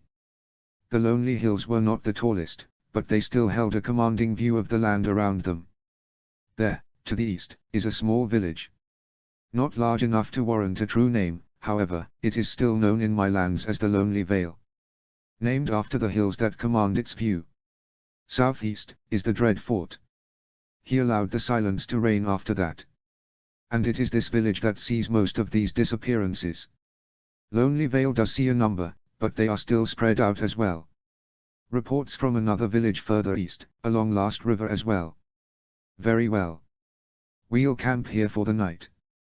Then, we'll return to Last Hearth. My lord. Umber replied in confirmation. Robb Stark. Son, first, a fatherly lesson. You must learn to control your anger in regards to ravens. You are a man now, but you are still my son. We will have words once you return to Winterfell on respect. However, to address the concerned statement. Yes. I have been aware of the bastard of Bolton for many years now. At first, it was just the whisper of a missing girl or a sister. You wish to know why nothing has been done? Because there has yet to be a connection between the bastard and these mysterious happenings. I will not, issue arrest warrants against a bastard of one of my most important lords, simply on circumstantial evidence. Show me the connection between these crimes and this bastard, and I will personally ride to the Dread Fort demanding his head. But until such, the rest of the North will find such an action to be unacceptable. That being said, you will not doubt have noticed the second message attached to this raven. Such scroll is a message written in my own hand, attached with my own seal. I hereby grant you full investigative authority over the kidnapping of Rookon and of these mysterious disappearances. With this warrant, you shall hold supreme authority and no one, even lords, may deny you service. To add to this, I hereby issue the following. You are hereby named Lord Depute of the North. I know you shall not, you are a good man, but it would be remiss of me not to give a fatherly warning. Do not misuse such power. Eddard Stark, Lord of Winterfell, Warden and Lord Paramount of the North. To whom it is concerned. The bearer of this warrant is Robb Stark. Said individual acts on the personal authority of the Lord of Winterfell, with full plenipotentiary and judicial authority. Stated bearer shall be granted the full respect and assistance of those who are requested of. Such bearer is expected to be allowed to deal with their business without let or hindrance. If any such man or woman, noble or small folk, wish to declare a petition of redress against the bearer of this warrant, they shall inform the Lord of Winterfell by raven or by issuing such a petition in the court of Winterfell. This warrant, writ and sealed by the Lord of Winterfell, is hereby in effect, until such a time it is clear that such a warrant is no longer needed. All nobles will be informed of such a time when this warrant becomes invalid.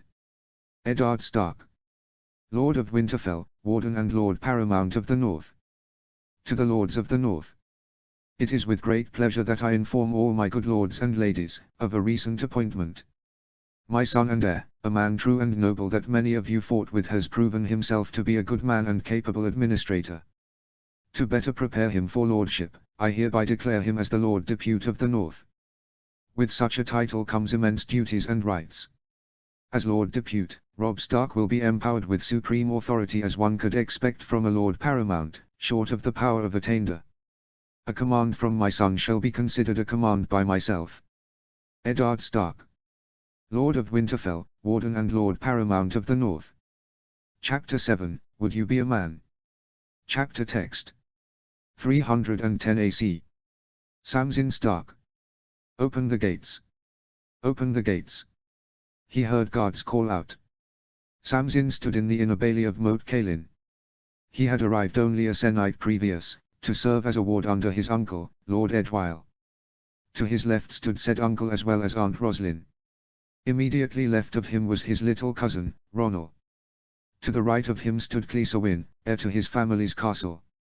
He had met the boy, who was a couple of years older than him, on their journey south to the moat.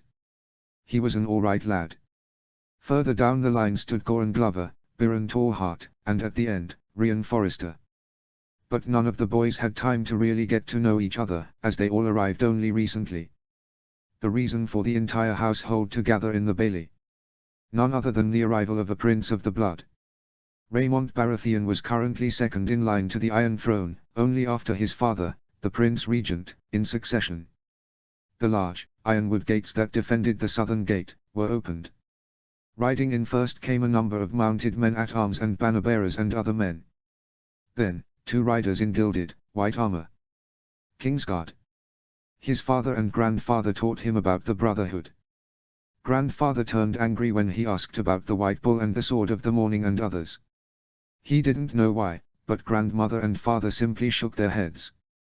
They said that he was too young to learn why grandfather disliked them. And just after them, on much smaller mounts, rode a boy. He was not smiling, though, he wasn't angry. It seemed more nervousness. Behind him, rode a number of other boys as well. Around the same age. The first Kingsguard approached his uncle and nodded. Lord Stark, I am Sir Aris O'Kurt. With me is my brother, Sir Ellery Vance. We have been commanded by the Prince Regent to accompany and remain with Prince Raymond during the entirety of his sojourn here, unless otherwise ordered to by the King, or the Prince Regent. Yes, thank you Sir Aris, Sir Ellery. Prince Stannis sent a raven. The same night, apparently Sir Aris O'Kurt nodded. Yes, my lord. In addition, the Prince Regent has given me plenipotentiary authority over the prince, in the absence of a blood relative. His uncle raised his brows at that. Fear not Lord Stark. I was once a boy too. The raising of young boys requires a great deal of patience. I swear I shall only utilize this power if I believe it affects the safety of the prince. Otherwise, I shall respect your methods of wardship. Many thanks, good sir. Please, I will have a servant guide you to your chambers during the duration of this stay. The knight nodded, before turning and gesturing to Sir Ellery to stay with the prince. That is when, said Prince, approached his uncle. He looked around Donna's age if a tad older, but infinitely more serious. My lord.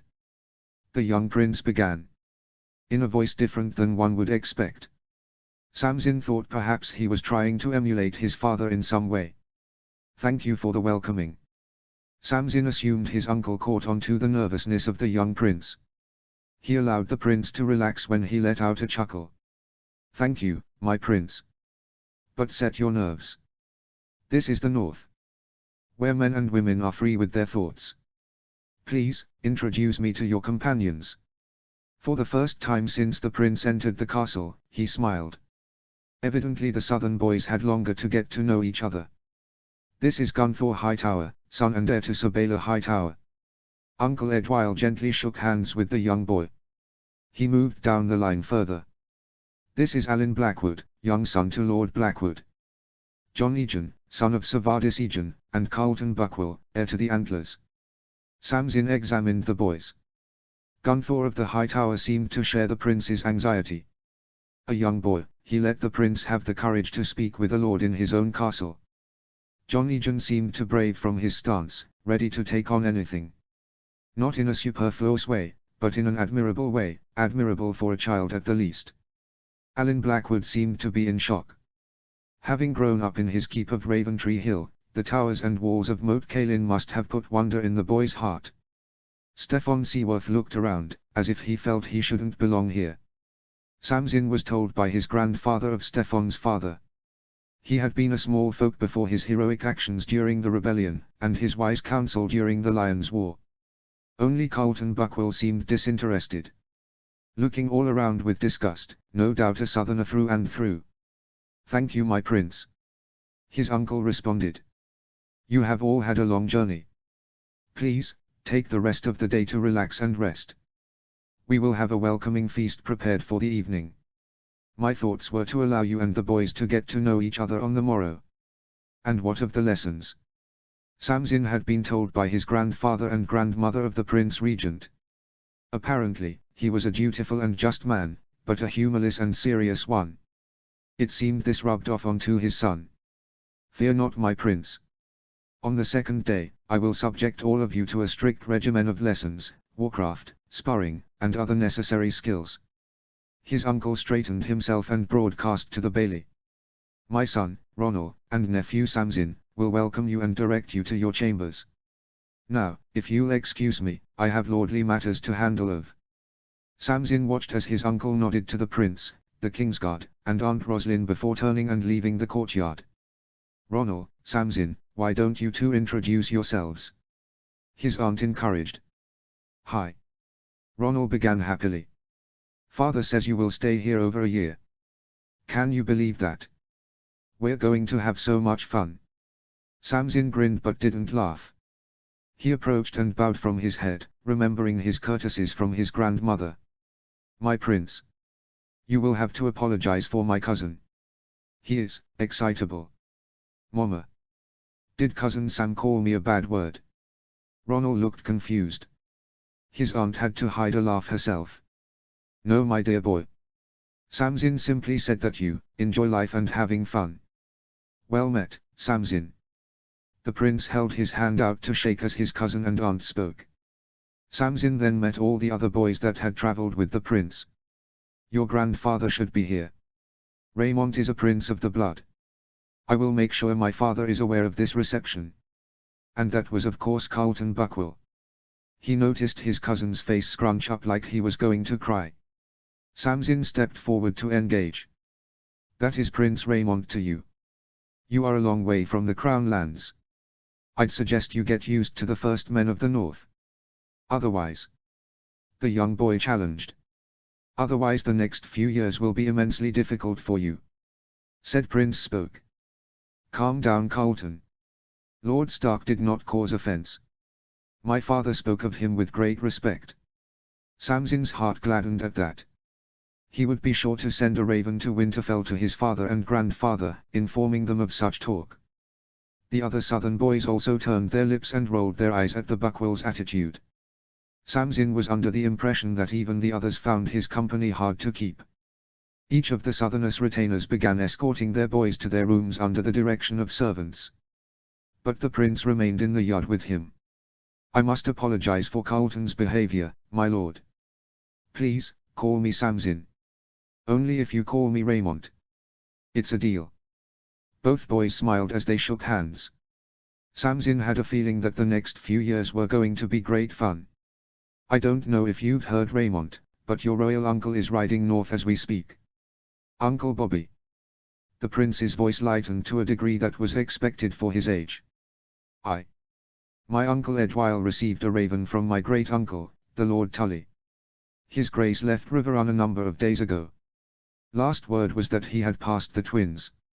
You have a funny voice. Immediately, the prince's eyes widened, and he stuttered. Apologies. I'm sorry, that was rude of me. Samsin simply laughed. No need, Raymond. You'll pick up a Northman's tone within a number of moons, I'm sure. He sounded like he was trying the word out. In the south, they simply said yes. I look forward to it. Samsin got Ronald's attention. Come cousin. Let's show Raymond the Godswood. Oh yes. It's one of my favorite places, Ray.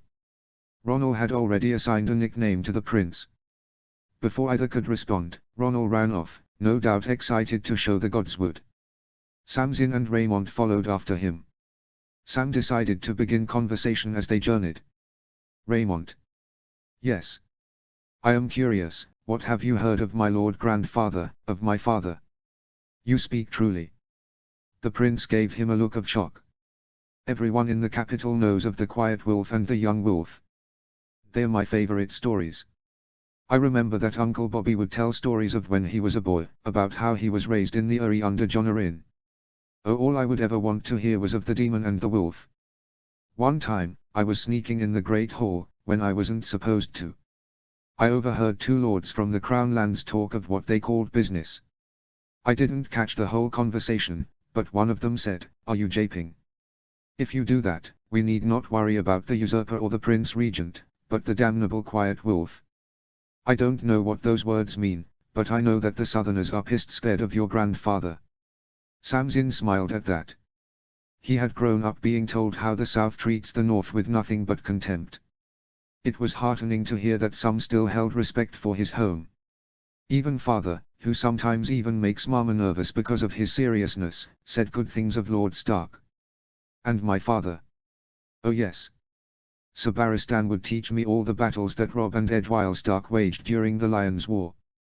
I have all of them memorized. You do? I do as well. Which one is your favorite? Sam asked, enthusiastically. Mine is the Siege of Harrenhal.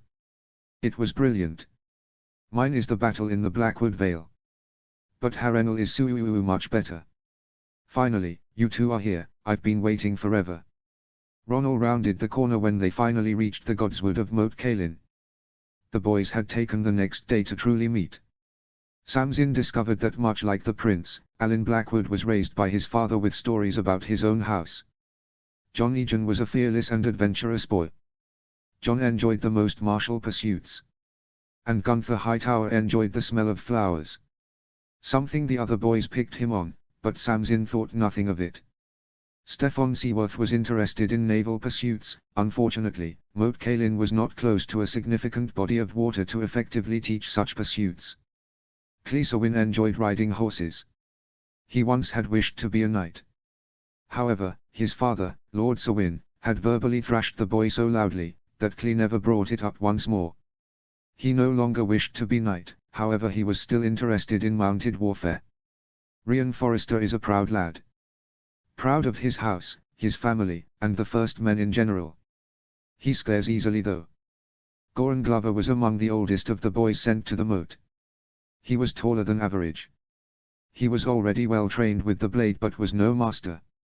Growing up on stories of his uncle and his house, Goran had a personalized gauntlet made for his sword fist.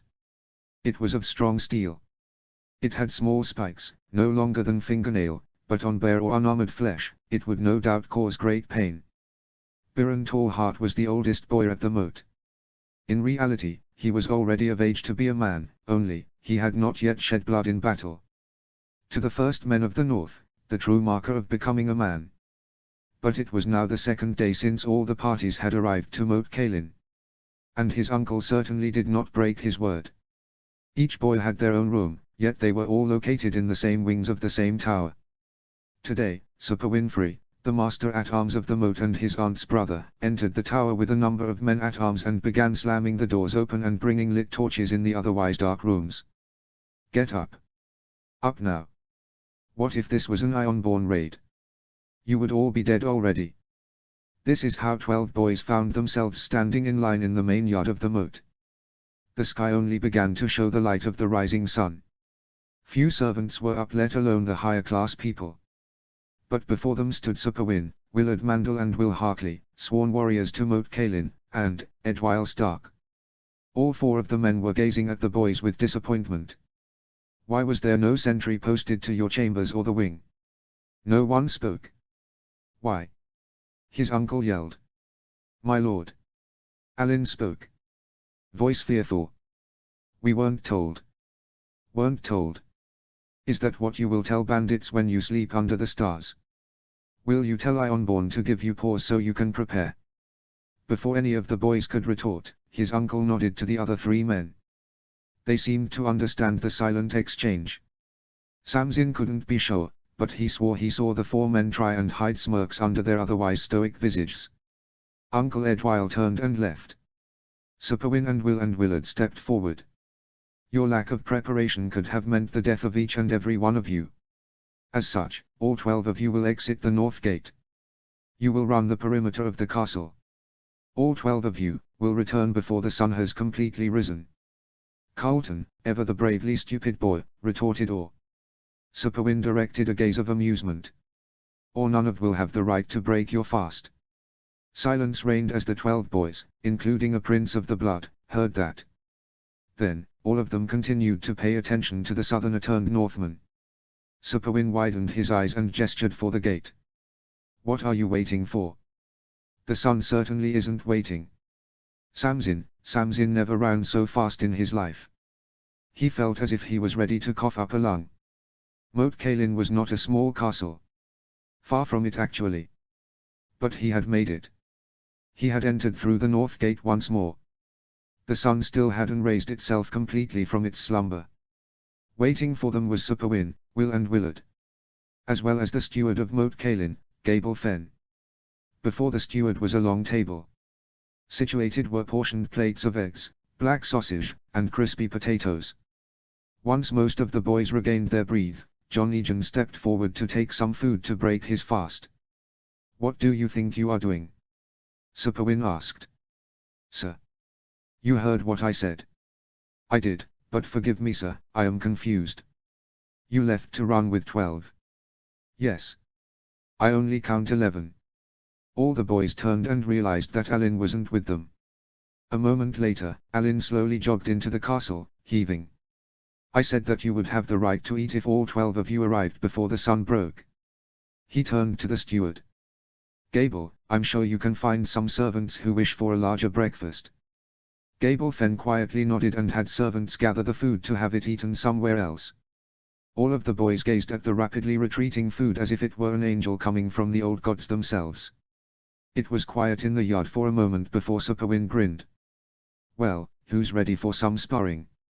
Samson could swear he heard actual curses from under many boys' breaths. He was sure of one thing. It didn't matter if you were the future Lord of Winterfell, if you were a prince of the blood. Edwyle Stark would be damned if he raised unworthy men. Samson came to the realization that the next few years would be far more interesting than he ever could have hoped for. Chapter 8, Snow and Gold. Notes. I hope you like this latest chapter. See the end of the chapter for more notes. Chapter text. 310 AC. Robb Stark. Bran, your thoughts. Robb sat alone with Bran in a small room in Last Hearth. The two were sipping on a dark ale that could put chest hair on a woman. Truly, Robb, I have racked my mind for some time with possibilities. I have truly only come to about 4 possible conclusions. Well, 4 is better than none. Tell me. My first thought was that whoever sanctioned this action, simply was daft to believe that moving against Rickon was politically effective. In this case, I do not think we will ever find the true culprit, but then again, they aren't the greatest threat either. My second belief was that it was actually a failed plan. Perhaps a minor house pay the wildlings to kidnap the sons of 2 powerful lords, then they come in and heroically free them, no doubt winning favor with father. Only, with this possibility, somehow talks between the unknown party and the wildlings fell through. If this is the case, we'd have to keep a lookout for someone who keeps wishing to grab more than they should ever have. Not bad thoughts. But they are certainly long-winded. No arguments there. Which is why I believe it to be one of another 2. 1. That this unknown party targeted Rickon for an ulterior motive. Perhaps not actually to do harm. Maybe they wished to help with something, and in the confusion, ended up taking them to Skane. A truly far-out thought, but a thought nonetheless. And your last thought? Bran had a frown on his face. My last conclusion, and the one that is unfortunately most likely, is that we don't know the motive. That there is still some unknown reason that none of us can yet see. And that's what worries me, Robb. We can fight against those enemies that we know of. But those that hide, that seem to be a step ahead of each other. I fear for our house, I fear for the North. And this matter with the bastard of Bolton. At the end of the Senate, after final preparations, I shall lead a party. First, eastwards, to meet with a party from Carhold, and then together, south. We'll ride into the domain of the Dread Fort. And finally, we will find an end of this matter with this bastard. Who'll you take with you? I'll leave Lord Umber here. Despite his support and ability, he is still a lord in his own right, and I don't wish to take him away from his own duties. I'll take probably 2 of his sons. Smalljan and Harlow. If not Smalljan, then Harlow and Robard. Some combination of them. Will you take either of Lord Umber's brothers or other family? Mors and Horispan are more influential than either of Lord Umber's brothers, Tom and Harmon. Hell's Robb, not to speak ill of our host, but Lord Umber entrusted his uncles with the Castellany over his own brothers during the Lions' War. What does that say? True. However, much of that was due to both Tom and Harmon joining our host in the south. Perhaps I'll have one of them join me as well. They are more comfortable following than leading. I assume both Carl and Darin will join you. Nay. Only Carl. Our dear sister Arya sent a strongly worded letter. Darin is to return to the Hornwood quickly. Both brothers looked at each other with knowing grins. Perhaps we'll be uncles again soon. Only once Darin finds his own courage. Robb, once she got her hands on a blade, even you were wary of sparring with her. That was only because I didn't wish to harm her. Of course, brother, of course. Robb shoved Bran due to the smirk that he didn't wipe off his face. Regardless, Carl Castle will join. I have half a mind to send you and Darin off together to the Hornwood. It'll be good for you to see your sister. Actually. Yes. Perhaps if I can be permitted to remain here in Last Hearth. Robb looked at him confused. Why would you? Robb smiled. Oh, I know why. No, Robb. It's not that. I swear. Whoa. I never said anything. It seems like you've caught the eye of, maybe a shield maiden of the North perhaps. Now, Bran's face once more looked the same shade as the coals burning in the fireplace. "I'll never live this down, will I?" "Never, Wolfie." Rob chuckled, using the newfound nickname that Lara Umber gave to Bran. Bran just hung his head low as Rob chuckled. "I'm going to kill you." And that chuckling turned into laughter after that remark. "Peace, Bran. You know I only tease. Truthfully, I hope that it works itself. I have long wished to see you find connections. If the first person be the daughter of Lord Umber, then so be it. But, I won't be able to. Doubtless she needs a man who can stand on his own strength. Hells, I won't even be able to carry her if we're married from the Godswood to the Hall." And once more, Bran's self-confidence reared its ugly head. He had worked his body to the point of exhaustion every day, he had been told, during the war. While Robb and Edwyle and their father had fought a war of swords, Bran had fought a war with his body. It seemed that though his body recovered more than any expected, his mind had not. Robb hated to see him like this, so he tried to lift the mood. "Already thinking of marriage, are we?" It failed. Bran only turned more inward to himself. He could walk without assistance. Once, never thought possible. He could ride his own mount without assistance, once thought impossible. He was able to stand for an hour straight before his one leg became wobbly and he'd have to find a chair. He wasn't bedridden for the rest of his life. But he never measured himself enough. For while Father, Edwyle, himself and the entire family greatly admired him for his relentless pursuit of recovery, Bran never saw it himself. He measured himself not against his own accomplishments, but those of the family. Because he could no longer swing a sword, he felt ashamed against Robb, against Edwyle. Because he could not lead men into campaign, he felt ashamed against Father.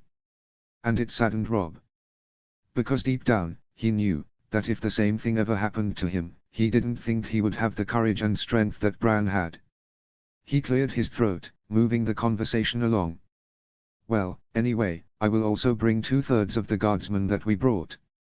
The last will remain with you, wherever you will be. Though, if you wish to remain here, it isn't me that you need to request, it is Lord Umber."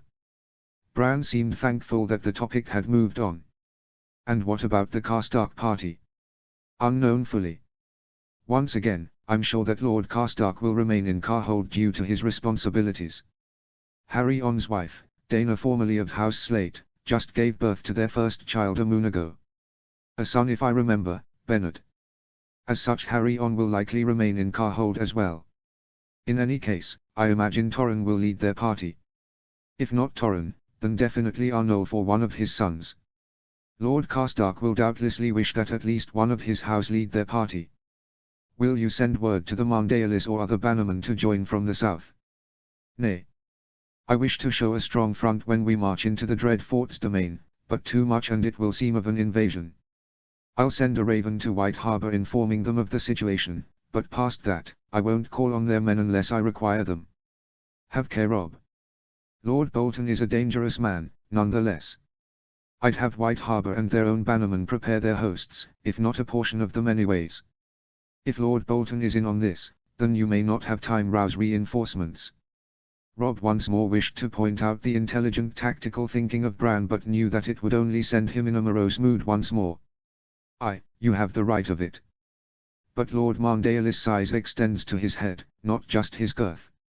He'll prepare for possible repercussions.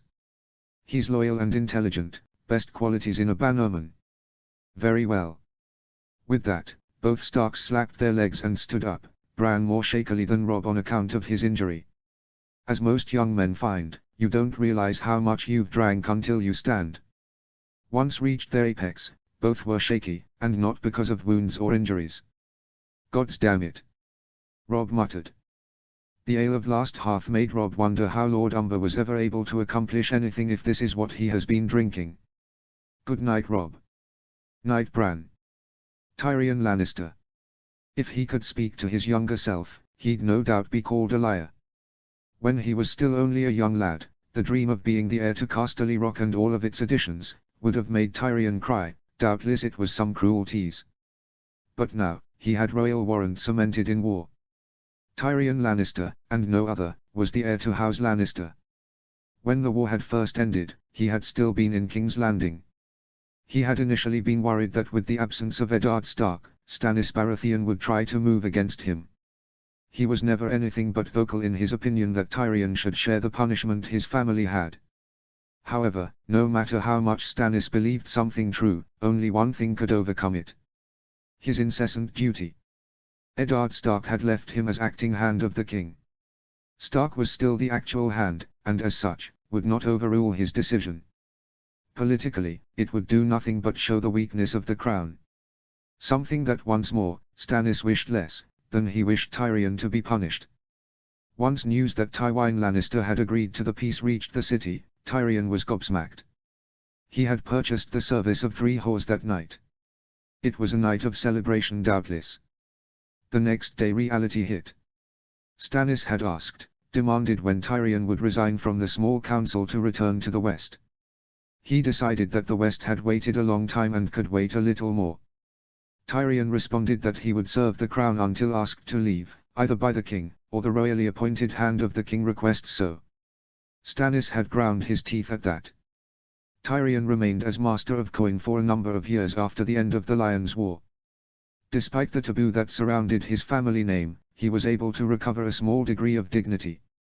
In his youth, he was very able at spending coin. It wasn't until he became the master of coin that he learned he was a natural at making and managing it as well. Secretly, it filled him with pride.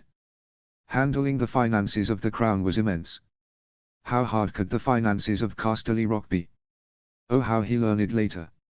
In 306 AC, he had finally relented, and resigned from the small council. The continued badgering of his father to return to the Rock became unavoidable. It had been odd to return home. The last time he had seen his father was before he had joined the king's party to Winterfell back in 298 AC. He did not join Lord Stark when he travelled to the Golden Tooth to negotiate a peace, and as his father was banned from leaving the Westerlands unless expressly summoned by the king or the Hand, he had not travelled to the capital to see Tyrion. Upon his initial return to the Rock, he had noticed that much had changed. For one, without the presence of Cersei, it was far more hospitable place. Those who still showed him dislike was his father, and those distant Lannister cousins so far removed that Tyrion thought they were nothing but gutterborn. His father on the other hand. He had changed, and yet, he had not. He no longer continuously insulted Tyrion, nor looked at him with burning hatred. Rather, almost wishful regret. It was obvious that Tywin Lannister had wished his other son was his heir, and a good one at that. But even Tywin could not deny Tyrion's skill. He had been positively shocked, which in Tywin Lannister's case meant he simply sat wide-eyed, all other things still stern as the gods, when Tyrion showed his knowledge during their very first meeting. Apparently his lord father expected to have to teach him everything from the basics. It hurt, but it wasn't unexpected. The two of them reached an uneasy truce. Father wouldn't blatantly insult or ridicule or punish unjustly, and Tyrion wouldn't mention his 2 siblings. It was a shaky peace, but one that held so long as both stood by it. His father's voice took his attention away. I said, he repeated, annoyed. What do you propose? You've already proven your significant intelligence. Put it to work, now. Always one for comforting words his father. The problem at present. Casterly Rock's famous gold mines had run completely dry. Even the most experienced miners and ground listeners emphatically stated that the mines were empty. Unknown to Tyrion at the time, his father had subsequently, and covertly, executed every miner and supervisor they employed in their mines so as to not spread rumor at the loss of their power. It was explained that one of the mines faced a massive cave-in, and workers would be put to work to clear it soon enough. Regardless, their families all received significant pensions. So much that a low-born family could afford to purchase a small house in Lannisport. Now it was up to him apparently to come up with other influxes of revenue and coin. The mines of Casterly Rock were not rich in gold only. We can conduct business in the jewel and gem trade. Yes, but many of our bannermen who possess mines are far more rich in such minerals. No, another idea. We can invest. Invest. Expand. Again, such a way with words Tyrion thought amusingly. The Westerlands, and Westeros at large for that matter, is a large place. with many unused or empty plots of land and other resources. We can purchase land from all over at a low price. But further investment requires more gold. And we have no more. Yes, which is why we shall simply purchase such lands, but make no improvements on it. Then the small folk can live on it, turn it into something useful, and we make revenue from it. How is that different from taxes on the current small folk? An incredibly small, yet distinct, difference. Currently, all taxes that are paid, by the small folk and nobles alike, are done out of the golden laws of 1 AC passed by Egon the Conqueror once he was crowned. Tyrion became very familiar with the financial laws of Westeros during his time as Master of Coin. The taxes that are paid to us are paid, due to our position as liege lords of the Westerlands. They are not paying taxes to House Lannister specifically, but rather, the Lords Paramount of the Westerlands, that House Lannister just so happens to be. You see, this new method, House Lannister specifically will own the land, in right of themselves, not in right of their titles and positions. And this is effected differently at the legal level. Tyrion knew his father was testing him. Yes. Due to this incredibly fine detail, we in turn, would pay less taxes on this land to the crown than our normal, noble lands would. As such, we can see a greater surplus return than our normal lands. Additionally, another benefit is since this land would be tied directly to the house, and not our titles, should the unfortunate ever happen such as attainment. His father gave an evil eye at that. Then we will still hold those lands as they are tied to us by legal tender, and not through noble right. Tywin gazed at him hard for a few moments before nodding unemotionally. Good Tyrion. I myself thought of that solution. Of course, as Hand of the King to the Mad King, I attempted to have Aerys pass a law barring private land ownership by great lords. Now, it is beneficial. At the time, the Tyrells and the Tullys were making incredible amounts of gold, more so than they normally would be able to, and paying less taxes on such lands. Tyrion felt good that he had actually, for the first time, met the expectations of his father. But of course, it wasn't enough. However, it is still insufficient. Kevan and I have examined the numbers multiple times, and it still simply wouldn't bring in our standard revenue. Well then, perhaps this is time for a break. My head hurts, and my belly aches, and my tongue is dry. Once more, the disappointed visage he was used to was put on his father's face. I'll have no whores in Casterly Rock. Go, go and do not return until you have thought of other ideas. My lord. He bowed sarcastically before leaving his father's study. Bronn joined him as he continued to walk through the rock. Bronn had been an interesting man these years. True to Lord Stark's words, after the Lion's War, Bronn had been given a knighthood. After hearing of his actions against Cersei and Jaime, Robert went a step further and ennobled him in Westeros. He was now Sir Bronn Blackwater. He still didn't have an established seat, his father had not been keen on granting him one, and an ennoblement does not automatically bestow lands as well. Regardless, Tyrion meant to grant him lands once he became the Lord of Casterly Rock. Perhaps Clegane Keep. The last Clegane alive was Sandor Clegane, and he has repeatedly and vocally refused anything to do with such keeps. He is also the last of his blood. No doubt, upon his rise as Lord of Casterly Rock, he would negotiate the purchase of Clegane Keep and its lands, granting it to Bronn to establish a knightly house. But a matter for another time. Where to now, little lord? Lannisport, I think. I am in need of a whore, and a drink, and a meal, and all of them again after that. And so air and night went hastening to Lannisport down, down, down, below the deep grey rock. Notes. A forewarning. My new job starts this coming week. Now, the next chapter is already written just waiting for me to review it, and the next after that is in the process of writing, about 1/5 done. I say this to let you know that I am not abandoning this story. However, I have been spoiled with free time, so the time between chapters will most likely be longer. Chapter 9, Travels and Love. Notes. See the end of the chapter for notes. Chapter text. 310 AC. Brian of Tarth. They had just exited the neck on the northern side. A party of Crannog men led by Bissa Blackmire met them at the southern entrance of the neck and guided them through. Lord Reed, the warden of the Neck, did not meet them. Brian was glad that none of the sycophants of King's Landing joined the king's party. Even as south as the island of Tarth, they had heard of the elusiveness of House Reed and their Cranogmen. House Blackmire was a trusted vassal of House Reed and was entrusted with such duties to perform. During their travel through the Neck, her sworn brother, Sir Guyard, fell ill with a swamp illness. Their guides had done their best with their primal and natural salves and potions, but they needed to arrive at Moat Cailin, where a full Maestus laboratory could be used. At present, Sir Guyard was unconscious on a wagon being pulled by small horses from their guides. Fortunately, however, the spires of Moat Cailin were growing closer and closer. It seemed to create a similar effect on her king.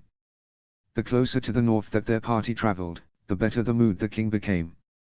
Every day, he became less sombre, less moody, and less, well, paranoid for lack of a better term, about treasonous lords. You'll all love it. The north is a true place, a hard place. I've always said it, if I wasn't born a Stormlander, I would have wanted to be a northerner.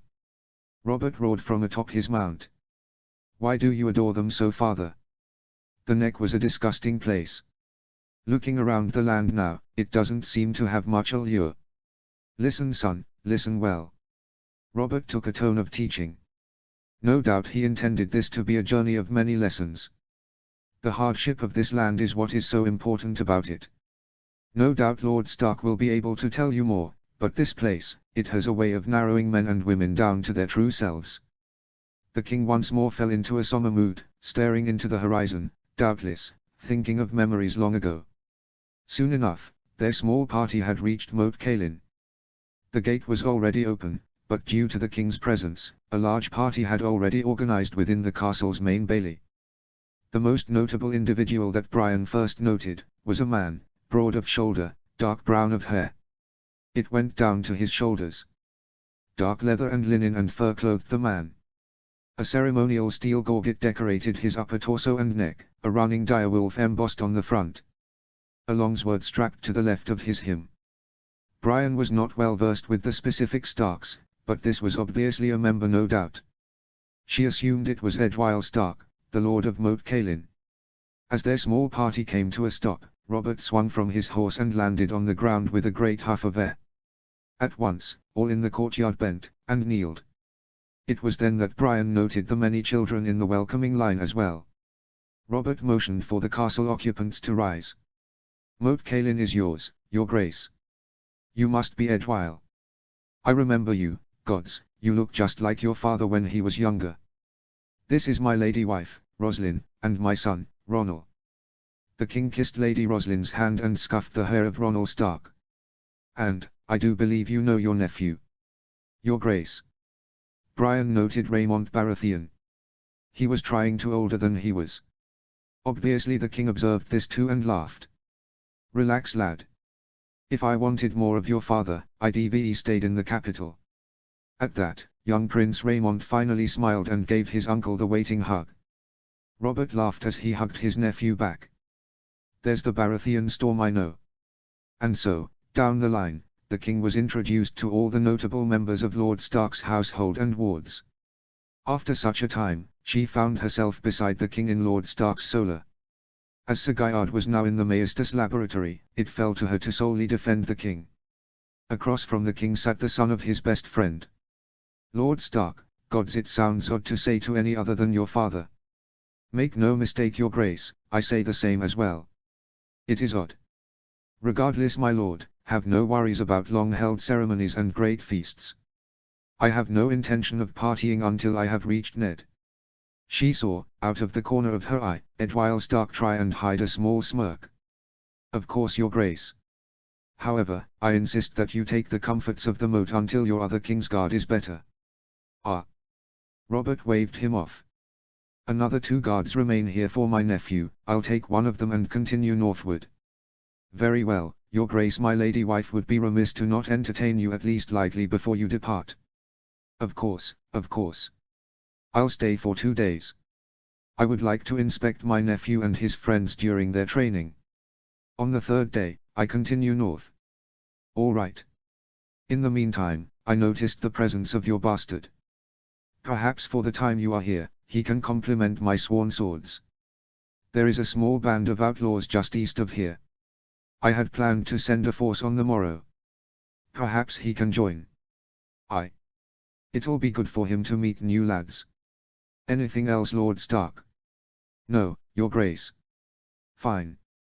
Until tonight, I shall return to my chambers. I wish to rest. We've had a long journey for many nights. Your Grace, you seem to be a man who dislikes the courteous notions of the South. Brian stood behind the line of chairs on the dais of the great hall. In front of her and to her right sat Lord Stark, to the left sat the king. You have the right of it, laddie. The king laughed and threw back a goblet of ale. Brian knew that since the end of the Lions' War, his lips never touched a chalice of wine since. Then I'll get down to it. While you've taken the tour of the moat, you may be noticed that we lack any access to the sea. Despite our closeness to the Feather River and the Salt Spear, it does not ride directly up to the castle. It had originally been my intent to create a canal that crossed the span of the north. The king choked on his ale. His eyes wide as he turned to the Lord of Moat Cailin. Damn it, man. You've got high dreams at least. High dreams perhaps, but only dreams. Such an undertaking, while remarkably beneficial, is simply too large an investment for such an extended construction time. Get to the point, man. What do you want? I wish for assistance from the Crown, to dredge the Feather River further east of its course, so to allow ships to dock closer to Moat Cailin. I am not foolish enough to imagine it could ride up directly to the castle, but I would hope to have a dock that connects to the sea less than 20 or so leagues away. Robert was serious for the first time since the welcoming feast started. That's still a great undertaking, Stark. It is. However, if accomplished, it will allow the Northport access to the western coasts of Westeros. Imagining you have the funds, what would your steps be? I would send a raven to Casterly Rock. At the mention of the home of the Lannisters, Robert's eyes turned a dangerous glint. They have access to the greatest miners and earthworkers in all the kingdoms. Perhaps such an action, we can reopen relations with the West. After the master craftsmen have made their report on how far such a river could be dredged, I would order the beginning of construction. How long would you expect it to take? It's already autumn, and as your own father won't shut the fuck up about, winter is coming. True, but northerners are hardy folk. As you've no doubt noticed here at the moat, we have learned to work in shifts, so work is done at all hours of the day. The project will not be completed by winter, of course, but having access to the sea in the winter is always a bonus. There's a reason why the Marndalis, Mormonts, and Flints are hit much less harder than the other houses. They have access to food from the sea. Assuming the weather is not an effect on the project, how many moons, years, would you estimate its completion? Well, assuming the winter weather is not a factor, I'd say at least 2 to 4 years. Nonetheless, I am not learned in the ways of construction as other masters are. If we estimate that winter is, let's say, 6 moons away. 5. It will still give time for master builders and experienced workers to survey the land, and give a detailed report on expected times, costs, and other information. In other words, even if this winter does cease construction on the project, there is still a great deal of things that may be done to assist with the project overall. Prior to Eddard Stark resigning the handship, the king had still been completely absent-minded with financial matters. It wasn't until the absence of Lord Stark did Brian observe a change in the king in regards to counting coppers. As you well know, despite your neighbor, Sir Willis serving as my master of coin, the small council, and my brother in particular, will be very wary of lending such a large amount of coin, to not see any immediate return on such an investment. Agreed. How, you don't know my brother? But the stories of Stannis the Stern are known far and wide, even up here in the barbarous wilds of the north. Lord Stark spoke with a hint of humor. The king laughed at the moniker that the rest of Westeros knew his brother as. Lord Stark continued. As such, what I propose is instead of a large lump sum of coin, instead the crown offers smaller loans to me. As such, no more coin than necessary is wasted. Further, another reason for me asking you directly, is that you are king. Not your brother. It doesn't matter what they think or oppose, if you order it so, it is. No lord south of the neck would have ever openly admitted their reasoning for asking the king of something. Brian already noted the differences in the north, however. Here was a lord, who just openly admitted to having lobbied the king, simply because they knew his authority. Already, Brian's eyes were slowly opening on the differences between the Andals and the First Men. Ha! Gods, you give service to the Stark name, lad. The king patted, more like struck, the Lord Stark on the back friendly. Very well. On the morrow, give me copies of any reports you've drawn up. I will review them on my journey to Winterfell and confer with your liege lord. Both gentlemen smirked at that. Lord Stark's liege lord was his father, the Lord Stark. Once there, I'll make my decision. Regardless of it, I will send a raven here to the moat to inform you of it. Thank you, your grace. Both men turned and once more focused on their meals. Lady Roslyn leaned forward to speak with the king. Brian could tell that behind her strong veneer, she was a tad shook at speaking to the Lord of the Seven Kingdoms directly. You'll have to forgive my husband, your grace.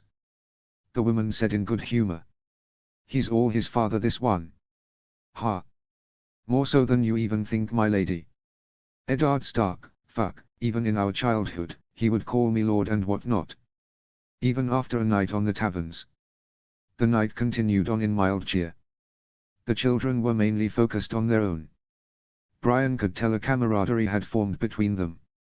On the second day at Moat Cailin, she had watched as Edric Storm rode away from the castle along with a complement of about 24 or so soldiers. Among them Will Harkley, one of the joint captains of the guard at the moat. A duty he shared with another northerner, Willard Mandel. The warrior from the Mandaeli cadet branch remained in the castle. With the Lord of the Seven Kingdoms itself residing in the castle, it would have been unseemly to have such an important warrior not be present. A usual Kingsguard shift was about 6 to 10 hours a day, 6 days a sennight.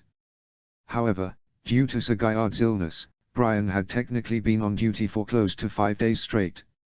However, on the second day, her sworn brother, Sir Ellery Vance took her duty. He had been sent to the moat to guard Prince Raymond. It allowed her a day of rest. Despite it so, she decided to observe the sparring lessons of the little lordlings in the morning. She even joined in Sir Oris and Sir Pewin in sparring lessons. One or two of the little squirts gave her odd looks, one of them even told her directly that women shouldn't play with swords. A number of other boys refuted him before she even could. Regardless, it had been a relaxing day, mentally if not physically. But that was yesterday. Today was a new day. She felt an odd longing at the moat. She had enjoyed teaching the young boys how to spar. She had told the king such. He reported that once his nephew returns to the Red Keep, she would have the opportunity to train him further. Sir Gaiard Morrigan remained at the moat. He had recovered and had awakened on the second day. However, his body was still greatly weakened from the illness he had been fighting in the neck. As such, he would join the king and Brian in Winterfell once he recovered. In the meantime, Sir Ellery had taken the Stormlands Knight's spot, thereby leaving Sir Gaiard and Sir Oris at the moat. The party of four, the king, Edric Storm, Brian, and Sir Ellery, were once more on the King's Road north. Riding his mount, the king outstretched his arms, as if to hug the world. Now this is country. Come, I'll race all of you. There, to that hill. And so, all four mounts galloped. Not a care in the world.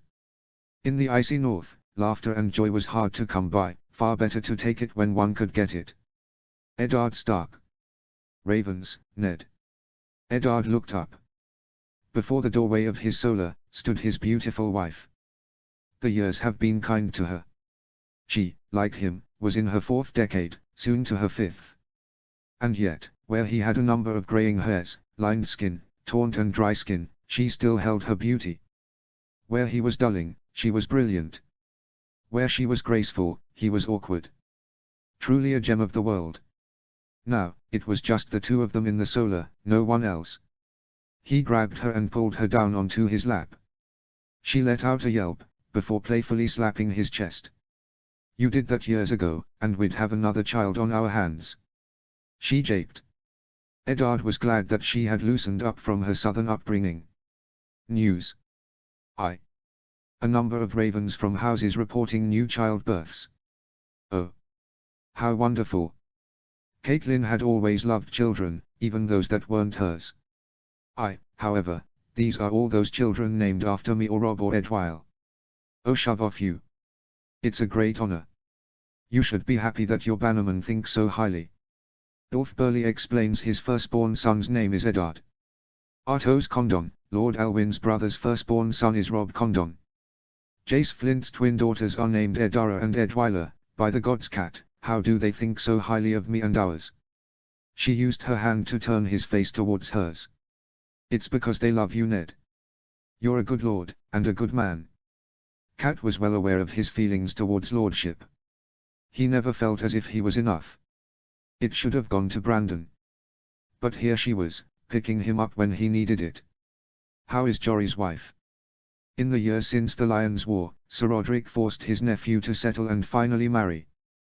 Though there were the castles of Westwalls, and they were good and true Northmen, he and Jory were the last of the castles of Winterfell. As such, Jory had recently courted and married Kira Flint. Kira was the sister of Jace Flint, both of whom were the distant cousins of Lady Lysa Flint and her son and heir, Robin Flint. These were the Flints of Widow's Watch. She is well, last I heard. Lewin says that she is a number of moons along. Most likely the birth will be about 2 moons away. Have they settled on names?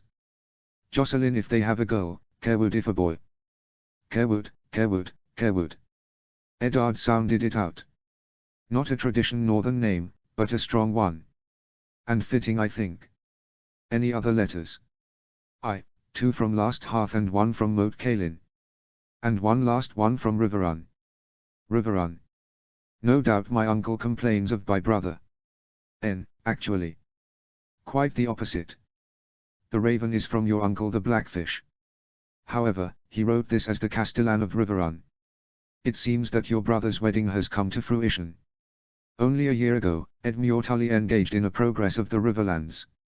His reputation was greatly saved through the efforts of Eddard and his sons, but he still needed to court the more resistant lords.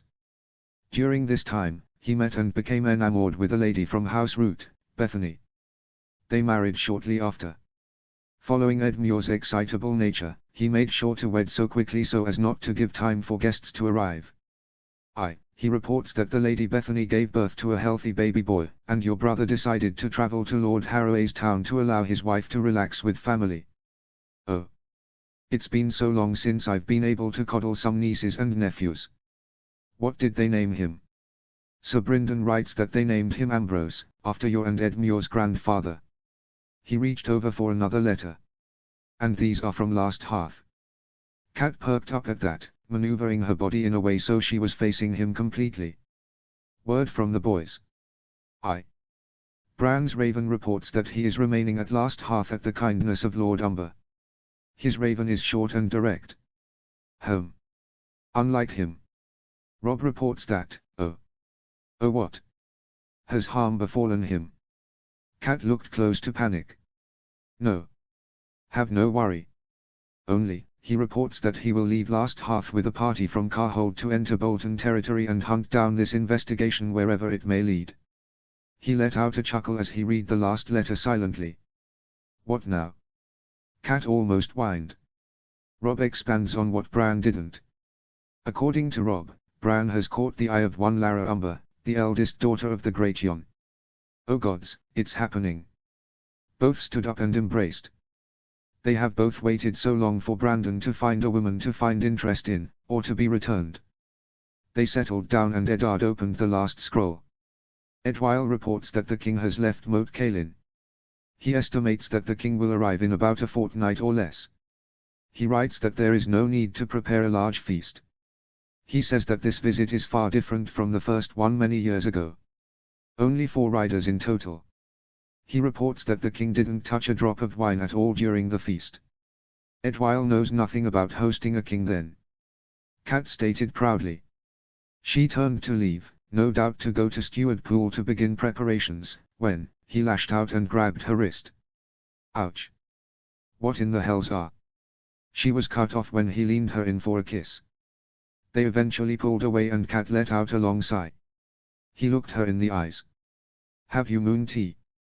Wait here, I'll have Lewin prepare some. She left, and he began to make room on his desk, clearing parchments and whatnot, no need to dirty them too. Notes. Sorry, I feel like this was more of a filler chapter. I have now started my job, as such, I have decreased my writing time. However, I am still updating this story. I expect the next chapter to be ready in a week. Also, if anyone else who has a fanfic account, can you let me know how it's working for you? For some reason I can no longer even access my account. As such, for the foreseeable future, I will only be updating here. It is a weird email issue, I think. That I know is not from my end. Anyways, I ramble on. Chapter 10, A Woman's Cold Shoulder. Notes. Apologies for the late update. Between work and Thanksgiving, I've had a lot of traveling. I hope everyone is healthy and happy. I hope you enjoy this chapter. I do believe that it is perhaps the most favorite chapter I have written. I look forward to hear your thoughts on it. I wanted to let everyone know, I have not forgotten the direwolves. However, in canon, they were still considered wild. Easy to see in wartime, but in times of peace, I imagine that they would find more comfort in the wolf's wood. Though conflicts arise, I would not be surprised that in the future of this story, they would make a resurgence. Winking smiley. Chapter text. 310 AC. Eddard Stark. He had no choice. That's what he kept telling himself. Of course he didn't. Eddard Stark had sired 4 sons. One was a lord in his own right, warding a dozen future lords and second and third sons. Another was his own heir, riding throughout the Eastern Shoulder, investigating another son's kidnapping. His third son was no longer able to physically lead men, something that he would never judge, but practically, it did limit his own options. Eddard had received a raven from the Night's Watch. Lord Commander Giamormont had reported that his brother, Benjen Stark, had gone missing beyond the wall. Bad news, not only was his brother the first ranger, but he was also a very well-respected member of the Brotherhood. Even those who had fought his family in the rebellion and in the Lions' War, were able to look up to him. And now, he was missing. Prior to the Lions' War, the watch numbered only 900 or thereabouts. After the conflict, their numbers had swelled to about 1800. Much needed reinforcements, yes, but still not enough to fully garrison the entire wall. As such, the Lord Commander gave him a message. If an expedition was to be sent north to seek out Benjen, it would need to be subsidized by House Stark, and any other house which would also support. Which led to the problem. The only valid Starks that could lead a force at the moment, was himself, or Rickon. Despite the kidnapping that occurred some years prior, Rickon was now 6 and 10.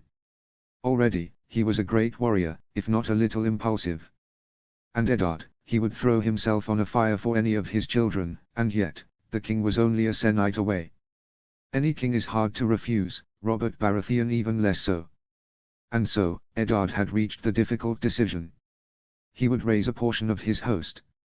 About 100 riders in total. He would ride to a few other houses to see if they would also join this expedition.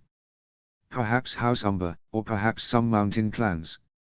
And at the head of this host, would be his youngest son, Rickon. However, Eddard was not blind to the faults of his children, just as he didn't hesitate to praise their strengths. As such, Rickon would serve as the head of the expedition, ostensibly. However, his orders would be countersigned, figuratively, by a senior lord or warrior. Eddard had not yet decided yet, but he was leaning towards appointing Sir Roderick as the second in command of the expedition. He had helped train Rickon and was trusted by the entire family. Additionally, being held in great regard by the rest of the North didn't hurt either. Now the only obstacle left was to bring this news to his lady wife. Catelyn would no doubt erupt into volcanic anger once she heard this. But he would not be moved on this. Rickon is already a man by the standards of the first men. It is time that the North learn of the wild wolf come again. Of course, informing his wife of such a plan was an issue unto itself. Ever since they had both agreed for Catelyn to take moon tea, her appetite for him carnally, only seemed to explode. Something he had not expected. They could rarely go a sennight without descending into animalistic coupling at least 3 or 4 nights of it. At one point, they had even done it in the Godswood. Something that he found a little creepy. After all, he did believe that the old gods were present in the wood, and it certainly wasn't the traditional way to pray to them. And any man of even middling intelligence knows not to bring dark news to their wife during intimacy. After all, a man's gems were completely unprotected. He had no wish to be kicked in his nether regions by his angry wife. If the entire situation wasn't so important, he would almost laugh at himself. Regardless, the time had come where he could no longer push back such news. And so, he found himself in his solar. He had just sent of his guard to fetch his lady wife. It seemed he found her based on the knocking at the door. "Me lord, Lady Stark, as you requested." He heard through the door. "Come in." No sooner had he finished, had the door opened ajar, and his wife walked in. Eddard made sure to look at his guards. "Ensure we are not disturbed, unless absolutely necessary." "Aye, me lord." And then, the door was shut behind her. Cat gave him a look that stirred something inside him. "No. She must not distract me, this is crucial." "Cat, sit." Cat, initially hopeful, as that is what Eddard told the guards any time they enjoyed each other in his solar, turned nervous. Already, she could tell that this was not a time for loving. Eddard thought that after he shared the news, it would be quite a long time until he and her would make love again. There were few things that were as cold as a woman's cold shoulder. He'd even prefer spending a night in the Wolf's Wood in the middle of the winter over such a thing. But Eddard was always a dutiful man. And if the North, and the entire realm, required him to do this, then no matter the personal consequences, he would. "Ned. What is it? I haven't seen you so serious since the time you were asked to be the hand." "Caitlin." She sat up straighter. She knew that he always called her Cat. He only called her Caitlin when the news was extremely important. "I've received a raven from Lord Commander Mormont." "News of the war?" "I'm afraid so. Benjen went missing. He was investigating reports of odd happenings." "Oh Ned, I'm so sorry." She reached over and rubbed his arm comfortingly. But that's only the beginning. Despite the influx of men after the war, the watch is still undermanned. They have only begun to reopen a few select posts on the wall. The Lord Commander writes that if Benjen is to be found, then House Stark must assist in the search. Cat's eyes hardened at that. "No, I will not have you leave Winterfell. He is your brother, I understand greatly, Ned. But you cannot leave, not again." "I agree." She remained calm, but just from her eyes, he could tell his response was not what she was expecting. "I have too many responsibilities to handle at the moment, not even taking the king into consideration. As such, I have decided that only one other Stark can handle this." He let her figure it out. She was far more intelligent than he. Sansa was all the way in Dorne. Arya was in the Hornwood, and despite being a better warrior than most men, she had not had the training of leading men as others had. Edwyle was his own lord. Bran could, at best, ride a horse. Ill-suited for such a mission. And Robb was already in the midst of a great investigation. "No. Kate. No. Please, just list. I will not allow you to send my son north of the wall. Not now, not ever. He belongs here, with his family, in Winterfell. He is no longer a child, Caitlin. He will need to learn sooner or later. He has already learned the harshness of the world. Or have you so soon forgotten his own trials? My lady, I only ask two things of you, never betray me, and to never, ever, question the love I have for our children." He used his best lord's tone. But perhaps Caitlin was the only person the realm who has grown immune to it. "I will question whatever the seven hells I wish. Rickon is not. He is a man grown. It is high time that he shoulder the burdens of his house." "How can you say such a thing? He always wanted to be you, Ned. He wanted to be a ward. He gave himself up for you. And then, his kidnapping. All the way to that blasted island. How dare you stand here and think of such things? Enough." He rarely, very rarely, ever raised his tone with her. She did not twitch away, or look intimidated, but she did remain quiet. "Rickon is 6 and 10. A man grown in the north. If he is to ever hold respect from the rest of the kingdom, he must prove himself. He must be seen able to lead men in battle."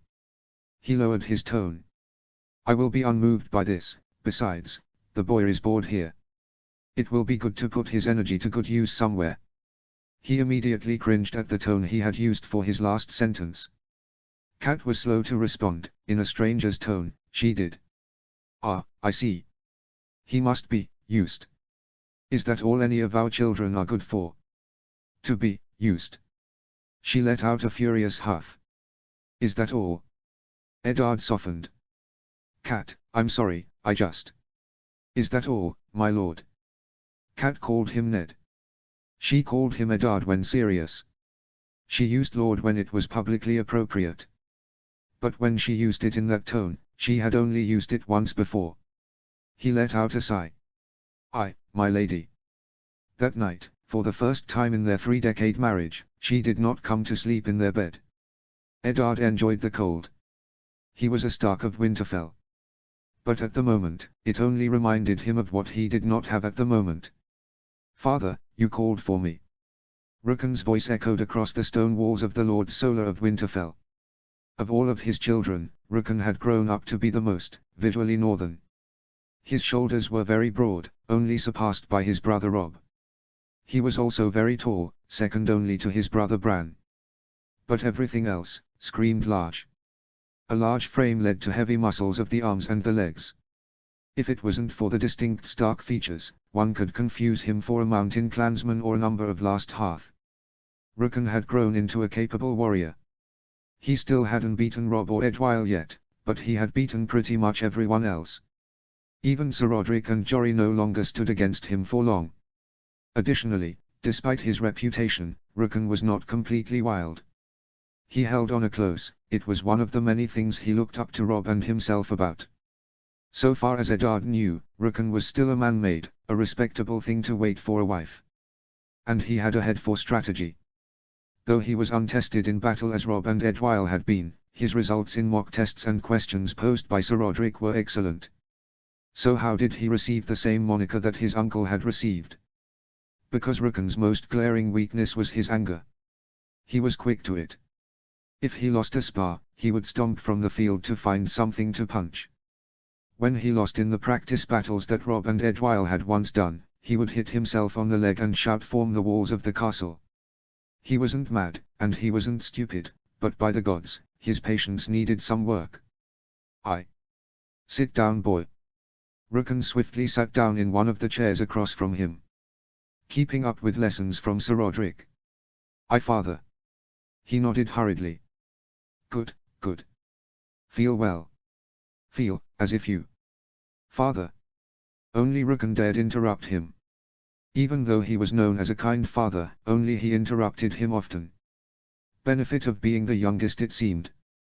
I am well. It was a long time since Will and I were taken. Eddard evaluated his son. He seemed well. When he was first returned from Skane, it was a tough fortnight. He barely slept, refused to ride into the Wolfswood to hunt. But he seemed better now.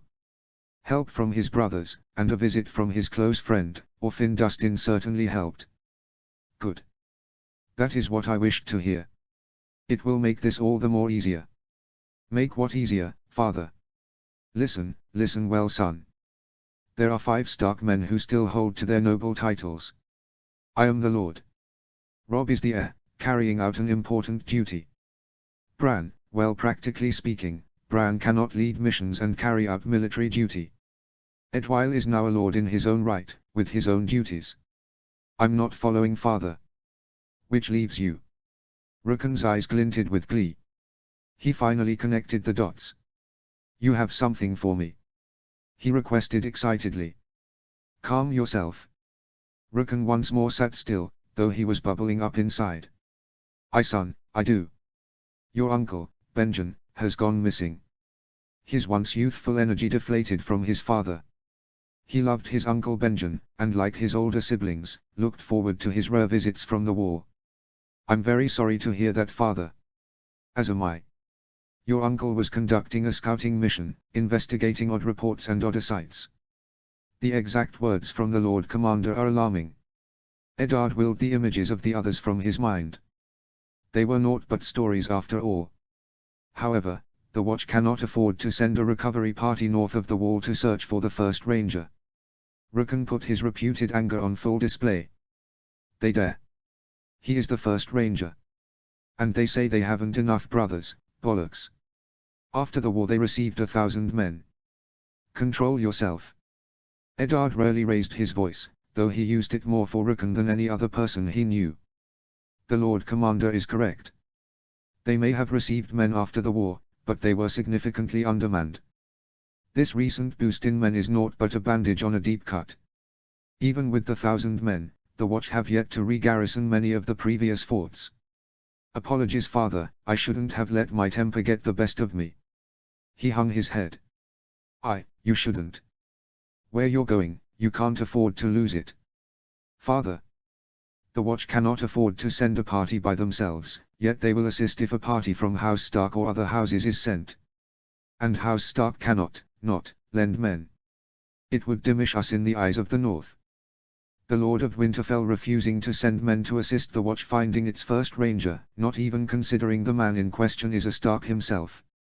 No, a party must be sent, and it must be led by House Stark. The North loves you, father. They would never rise against you. He argued. Sometimes he felt the boy argued simply to argue. He did take after his deceased uncle after all. They wouldn't. And it is something that I have cultivated with my lords for decades. I will not have my work washed away before my eyes. In the South, they have a saying, slippery slope. It is a metaphor for those issues that are ignored, or handled improperly, and the party find themselves quickly succumbing to unforeseen consequences. It is even more evident here, in the North. What with our summer ice and snows? The lords do respect me, However, if I ignore this, then I may ignore something else in the future as well, and one thing after another leads us to no longer being respected and loved as we were. Do you understand this, boy? Yes, father. Good. To answer your previous query, you, Rukun Stark, will lead this party north of the wall. He let his words hang in the air. Rukun's eyes widened in joy. He was a wild wolf after all. He was bred for action. Oh, thank you, father, thank you, thank you, thank you. But. Rukun looked at him expectantly. But your reputation precedes you, Rukun. You, House Stark, and the North, cannot afford to have this party led astray by the anger of a young man, eager for fool notions of glory and victory. Rukun wasn't mad, As such, he knew exactly of what his father spoke of. As such, though you shall be the Stark in command of the party, I shall also dispatch Sir Roderick, to serve as your second. He shall remain by your side for the duration of the search. All your ideas and all your orders, you will first ask for the opinion of Sir Roderick. If he agrees, you may issue them, if not, then he shall amend such orders or plans to his expectations. Is this understood? Rukun did not like restraints put on him, the whole of Winterfell knew of this. However, this is why Eddard had chosen Sir Roderick. Besides himself, Sir Roderick was perhaps the only other man whom Rukun respected wholeheartedly and would listen to. Of course he was terrified of his sisters and mother, but then again, what intelligent man wasn't rightfully scared of their betters after all? Rukun, do not go around the castle spreading word of this. Your mother is already against this. He asked with a humorous smirk. If only it was humorous.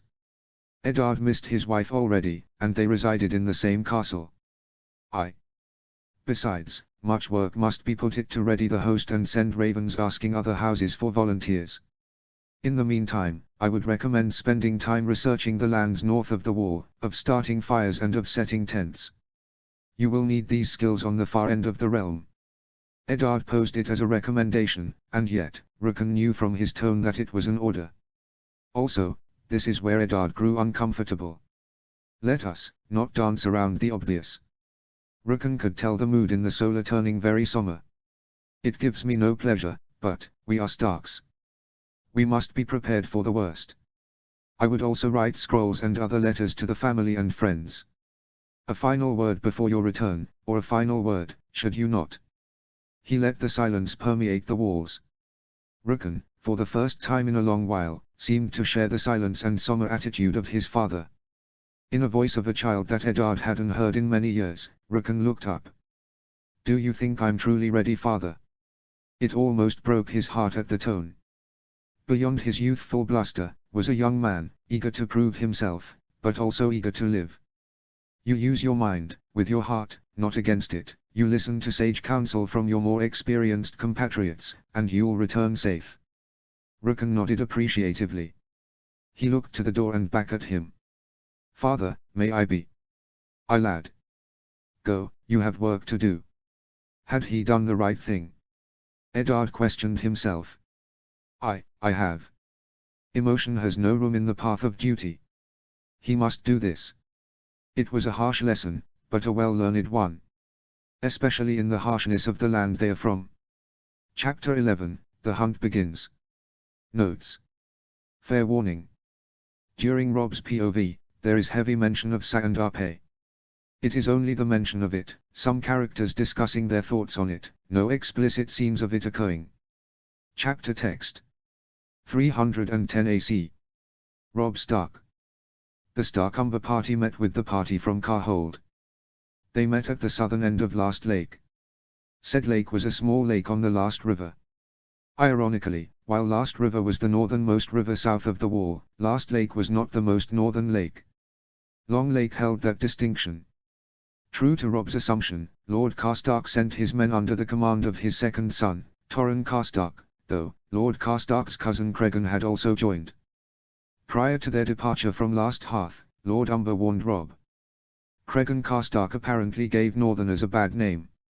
He was known to be ambitious, greedy, unnecessarily mean, and altogether rude. Lord Umber warned him to keep an eye on him. Speaking of House Umber, Smalljan did join their party along with his brother Harlow. Robard had also wished to join, however, at both Robb's and Lord Umber's argument, stayed. After all, life in the north was harsh. Lord Umber needed to ensure that he had at least one heir. There was of course Will, yet Robard was more experienced than he. Alongside Carl Castle, Robb brought over half of his original guard. Many of them had served with him during the Lions' War. Accounting for such a force, as well as the Umbers and Karstarks, the party numbered over 60 riders. 15 from Carhold, 22 from Last Hearth, and the rest from Winterfell. So Torrhen began. "What is the plan? Has Lord Bolton been made aware of our plans? Do we have reason to fear reprisals?" "Lord Bolton was not expressly told of our investigation. My father had wished to, but at my urging, he did not. It would be dishonorable to accuse a lord in their own domain of breaking the peace without solid evidence. That being said, I am not convinced that he would attempt to impede our objective should he know about it." He heard Carl behind him grunt in approval. He knew that even if his father and he had made such an accusation, the taboo of House Bolton was such that many other houses would freely allow House Stark to continue with such an inquisition. Yet both he and his father would not sacrifice his father's well-earned reputation. Despite this, ravens have been sent to every house in the north, high and low. To every city, town, village, and hamlet that is expedient. The north knows of my appointment as the Lord Depute of the North. Carl finished for him. A position whose primary right is to have the assistance of any lord that is requested of. To deny or oppose would be considered a crime against a liege lord. Undoubtedly. However, Roose Bolton is not most men. He is above all, intelligent. He is not a mad fucker like that bastard Joffrey was. You must still be very wary of him. Robb wanted to ensure them of their counsel but wished against being seen as dismissive. That is true. With the assistance of good and true bannermen, I know I have nothing to fear. All the lords and warriors around him nodded affirmatively. None wishing to be seen as less loyal than another. Robb decided to lighten the conversation. "So Torrhen, how's it feel to be an uncle?" Torrhen's face almost instantly curled into a smile. "Bennard's a strong babe. He will bring honor and glory to our house. I will gladly follow him as the future Lord of Carhold. I only wish that Ed was still here. He was always the best when it came to children." The mood around the fire grew silent. Finally, much to Robb's relief, Smalljan raised a horn of ale. "To Eddard Karstark. A finer man there never was." "To Eddard." All the men around the flames rose their own drinks. Torren nodded appreciatively. Rob privately noted how Cregan Carstark was far less audible in his cheer. Strange considering Ed was family to him. "Tor, how is your father doing?" "He's doing well, Rob. He sends his apologies. He wished to join the party, but between his duties, his first grandson, and—" "No worries." Rob waved him off. "Besides, it gives us time for the true men of the North to see things done." All laughed. Rob had a feeling, a gut feeling, that sometime in the future, laughter